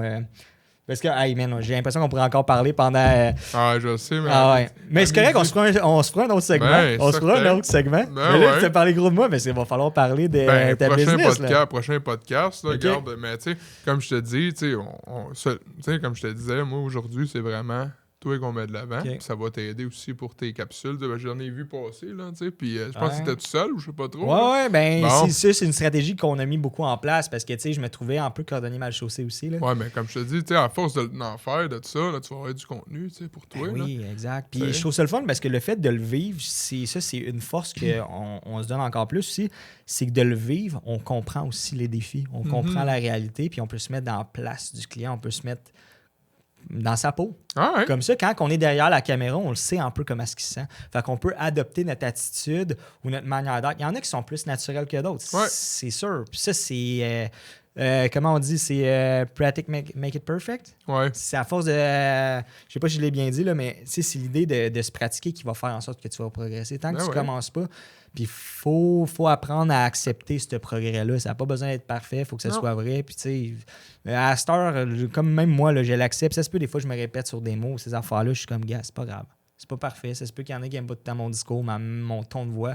Je suis là pour plaire à ces gens-là qui m'aiment pas ou je suis là pour comme essayer juste de partager des trucs qui vont résonner avec d'autres personnes qui pensent un peu comme moi ou qui ont Mhm. envie de travailler avec moi. Ben écoute, je pense qu'à toute la communauté, moi, de skateboard, de ceux qui veulent se partir une merge de linge, Ouais. de ceux et celles qui ont des projets de podcast, Ouais, c'est ça. Tu sais, on a parlé gros du milieu urbain parce que je viens de Ouais, là, mais en mais- réalité, aujourd'hui, on dessert énormément de milieux corporatifs, les business en général, parce que je pense que l'idée de ce côté urbain-là, c'est plus une manière de dire, de revenir encore une fois à l'authenticité juste de tu te forces pas à essayer d'être quelqu'un que t'es pas, tu sais. C'est Mhm. ça qu'on essaie de mêler puis de rendre le professionnel à travers ça. Ça montre juste qu'on a une attitude qui est décontractée tout en étant professionnel. Mhm. Fait que ça fait en sorte que comme on va pas mettre de pression sur le set, tu sais, oui, tu sais, je veux dire, c'est intimidant une caméra. D'une manière ou d'une autre, Ah ouais, on s'en exact. sortira pas. Ben oui. Mais on peut rendre ça pas mal plus agréable puis faire en sorte que Chris, on va avoir envie de prendre juste un café puis de jaser. Ah puis oui, à la base, hein, Jardin Shiraz. Ouais. Merci. Oh. Tu sais. Eh oui, il me texte, hey mec, tu veux-tu un café? D'habitude, je suis comme, non, c'est correct, mais au final, j'avais envie d'un bon petit café, il m'a rapporté ça. Merci, regarde, Jay. ben, ça fait plaisir. Un merci. petit chin de Oui. café à. Écoute, à notre belle discussion, Ben, on a certainement. toujours, on n'a pas trouvé de nom, tu sais, à la base. Non? Non, mais tu sais, dans le sens que, tu sais, nous autres, on s'est dit de base, hein, on parle tellement hors mic qu'on s'est dit là, on va se faire filmer. On va mettre des caméras, on va mettre un micro, puis on va enregistrer de quoi qu'on parle normalement. Ouais. Mais là, filmer. Ouais, exact, carrément. Puis que, c'est une bonne pratique, honnêtement. Ça, j'encourage. Pour faire un petit speech là-dessus, là, le monde qui n'a pas eu l'occasion de l'essayer, ben, vous pouvez nous écrire pour venir essayer le studio. Honnêtement, pour vrai, là, je pense que c'est un des services les plus abordables qu'on peut avoir pour faire tester les gens derrière une caméra. Tu as un micro de qualité, tu as une belle image, puis tu vis l'expérience. Tu n'es pas juste content parce que tu as du contenu de qualité, c'est que ça te fait du bien. À un moment donné, j'ai reçu un ami au studio, puis il m'a comme remercié après. Moi, j'étais comme, ben, merci toi d'être venu, mais il était comme, ça m'a fait du bien. C'est comme s'il y avait des petites choses qu'il avait envie d'exprimer. C'est comme une thérapie, je pense. Ben, ouais, c'est ça, tu sais, je l'ai dit tantôt, là, puis c'est exactement ça. Ça fait du bien. On dirait qu'au lieu de juste avoir une discussion, c'est qu'on la met en carrière de filmer, puis on peut partager ça, parce qu'il y a quelque chose qu'on disait tantôt qui venait juste parce que tu m'as posé une question. Il n'y avait rien de stagé. Puis non, c'est authentique. Tu sais, c'est ça aussi, c'est qu'au final, comme je te dis, c'est que regarde, là, c'est comme si on était dans une cuisine. Moi, on va dire ça de même, tu comprends? Juste, hey, on vient de manger, là on se parle de sujet. Ouais. Puis, regarde, au final, toi, t'as répondu du plus honnêtement possible. Puis, tu comprends, là? Ouais. Je pense que moi, c'est ça qui fait que, tu sais, tu disais un podcast, à la base, je pense que c'est fait justement pour parler de sujets qui, dans le moment, sont importants. Ouais. Puis, tu sais, sans nécessairement être obligé de se mettre la pression de dire, hey, il faut qu'on parle de ça aujourd'hui. Non, c'est sûr. Puis, tu sais, l'affaire qui arrive, c'est comme, tu sais, il y en a beaucoup qui disent, des podcasts, il y en a tout plein. Oui, mais en tant que tel, ils sont là pour continuer. Pourquoi? Parce que c'est une formule qui est quand même. C'est la meilleure façon d'exprimer ce que tu as aussi derrière la tête. Tu sais, je veux dire, il y a une matière aussi à l'adapter. C'est pas obligé d'être tout le temps classique de comme j'ai une discussion, puis aujourd'hui, on parle de sujets que tout le monde a déjà parlé. C'est de trouver une méthode stratégique pour dire c'est quoi que les gens ont envie d'entendre. Ben, c'est toi à travers tes sujets. Puis il y a des choses qui vont se répéter. Pourquoi? Parce que je pense que l'être humain a besoin de se faire répéter aussi les mêmes choses. C'est ça le marketing, hein? C'est ben ça. C'est oui. plate, mais c'est ça. Ben oui. Puis tu sais, comme on disait, mec, on est d'accord, là, mais il n'y a pas, on est quoi, 8 milliards sur la planète? Il n'y a pas 8 milliards de podcasts. Non. Fait qu'à un moment donné, regarde, comme on dit, même dans le milieu des affaires, il y a de l'argent pour tout le monde. Ouais. Puis des podcasts, il y a de la place encore pour tout le monde. Ouais. Fait qu'à un moment donné, la manière, puis tu sais, regarde, tu vas parler d'un sujet qui va aller chercher un type de client ou un type de... Tu sais, on dit client, des fois, c'est juste de faire un podcast, comme tu disais, de « Hey, c'est un investissement de juste venir parler d'un sujet que tu sais que tu peux décider de publier ou pas. Ouais. Mais au final, regarde, ça t'a permis de justement de sortir de la zone de juste un... Tu sais, c'est comme on dit, c'est comme un café que tu vas prendre avec quelqu'un, mais t'as parlé de sujets qui pour toi t'ont fait du bien. Puis ça t'a ouvert d'autres connexions neuronales que tu pensais jamais faire. Là. Puis je pense pour ça aussi que c'est de plus en plus aussi à la mode parce que honnêtement, quand que tu t'arrives avec une caméra puis tu l'adresses, même si tu sais ce que tu vas parler, tu figes. Ça nous est tout déjà arrivé. Là. C'est vrai. Fait que j'ai l'impression qu'avec le podcast, honnêtement, 80% des gens, automatiquement, on dirait que ça t'enlève ce poids-là des épaules. Parce que tu regardes une personne puis t'as comme quelqu'un qui te pose une question. C'est ça. Au final, t'es comme, t'as vu, t'aurais voulu passer la journée à essayer de faire ta capsule, ça n'aurait pas marché. Mais là, parce qu'on en parle, ça sort naturellement. Puis ça, c'est bien plus un speech de vente que d'essayer de te convaincre à scripter. Mais c'est de faire la dose là-dessus. Le podcast est intéressant, mêlé. Puis plus que tu fais du podcast, je pense que c'est juste peut-être comme tâter ton pied dans l'eau. C'est une bonne manière de juste y prendre goût. Ouais, puis ça te permet d'essayer des trucs. Tu te dis, hey, ça, le monde, ils ont accroché. Tu sais, mettons que tu décides de le publier. Le monde, ils ont accroché sur telle partie. Bon, on va parler. Tu sais, on va développer là-dessus. On va pas parler plus que ça. Puis, tu sais, c'est une mine d'or, là, parce que tu fais un podcast qui dure soit 1 heure ou 2. Tu sais, oui, il y a des formats qui sont plus écoutés que d'autres. Tu sais, les gens qui vont écouter ton podcast au complet, des fois, c'est peut-être pas une majorité tout le temps. C'est des gens qui sont vraiment très fidèles, mais tu peux te servir de ça, en faire des segments. Puis, des fois, ce segment-là pogne sur les réseaux sociaux. Exact. Puis, à force d'être constamment mis, les gens font comme Calvin. J'aime comment cette personne-là pense. Je trouve que c'est intéressant. Et là, C'est un funnel. Le funnel, là, on n'en a pas parlé, mais on pourra creuser là-dessus. Puis là, ça devient intéressant parce que tu réalises que tu crées un cheminement dans la tête de ce prospect-là, puis la confiance se gagne. Exact. Puis plus que la confiance est là, tu as les plus belles relations d'affaires parce que là, il y a de quoi qui est installé, qui est solide, qui est honnête, puis au final, qui mène à quelque chose. Mm. Ben, merci, Mick. Merci à toi, man. C'était un plaisir. Fait que, écoute, il va falloir qu'on trouve un nom. Puis après ça, on verra, man. Donnez-nous des noms. C'est bon.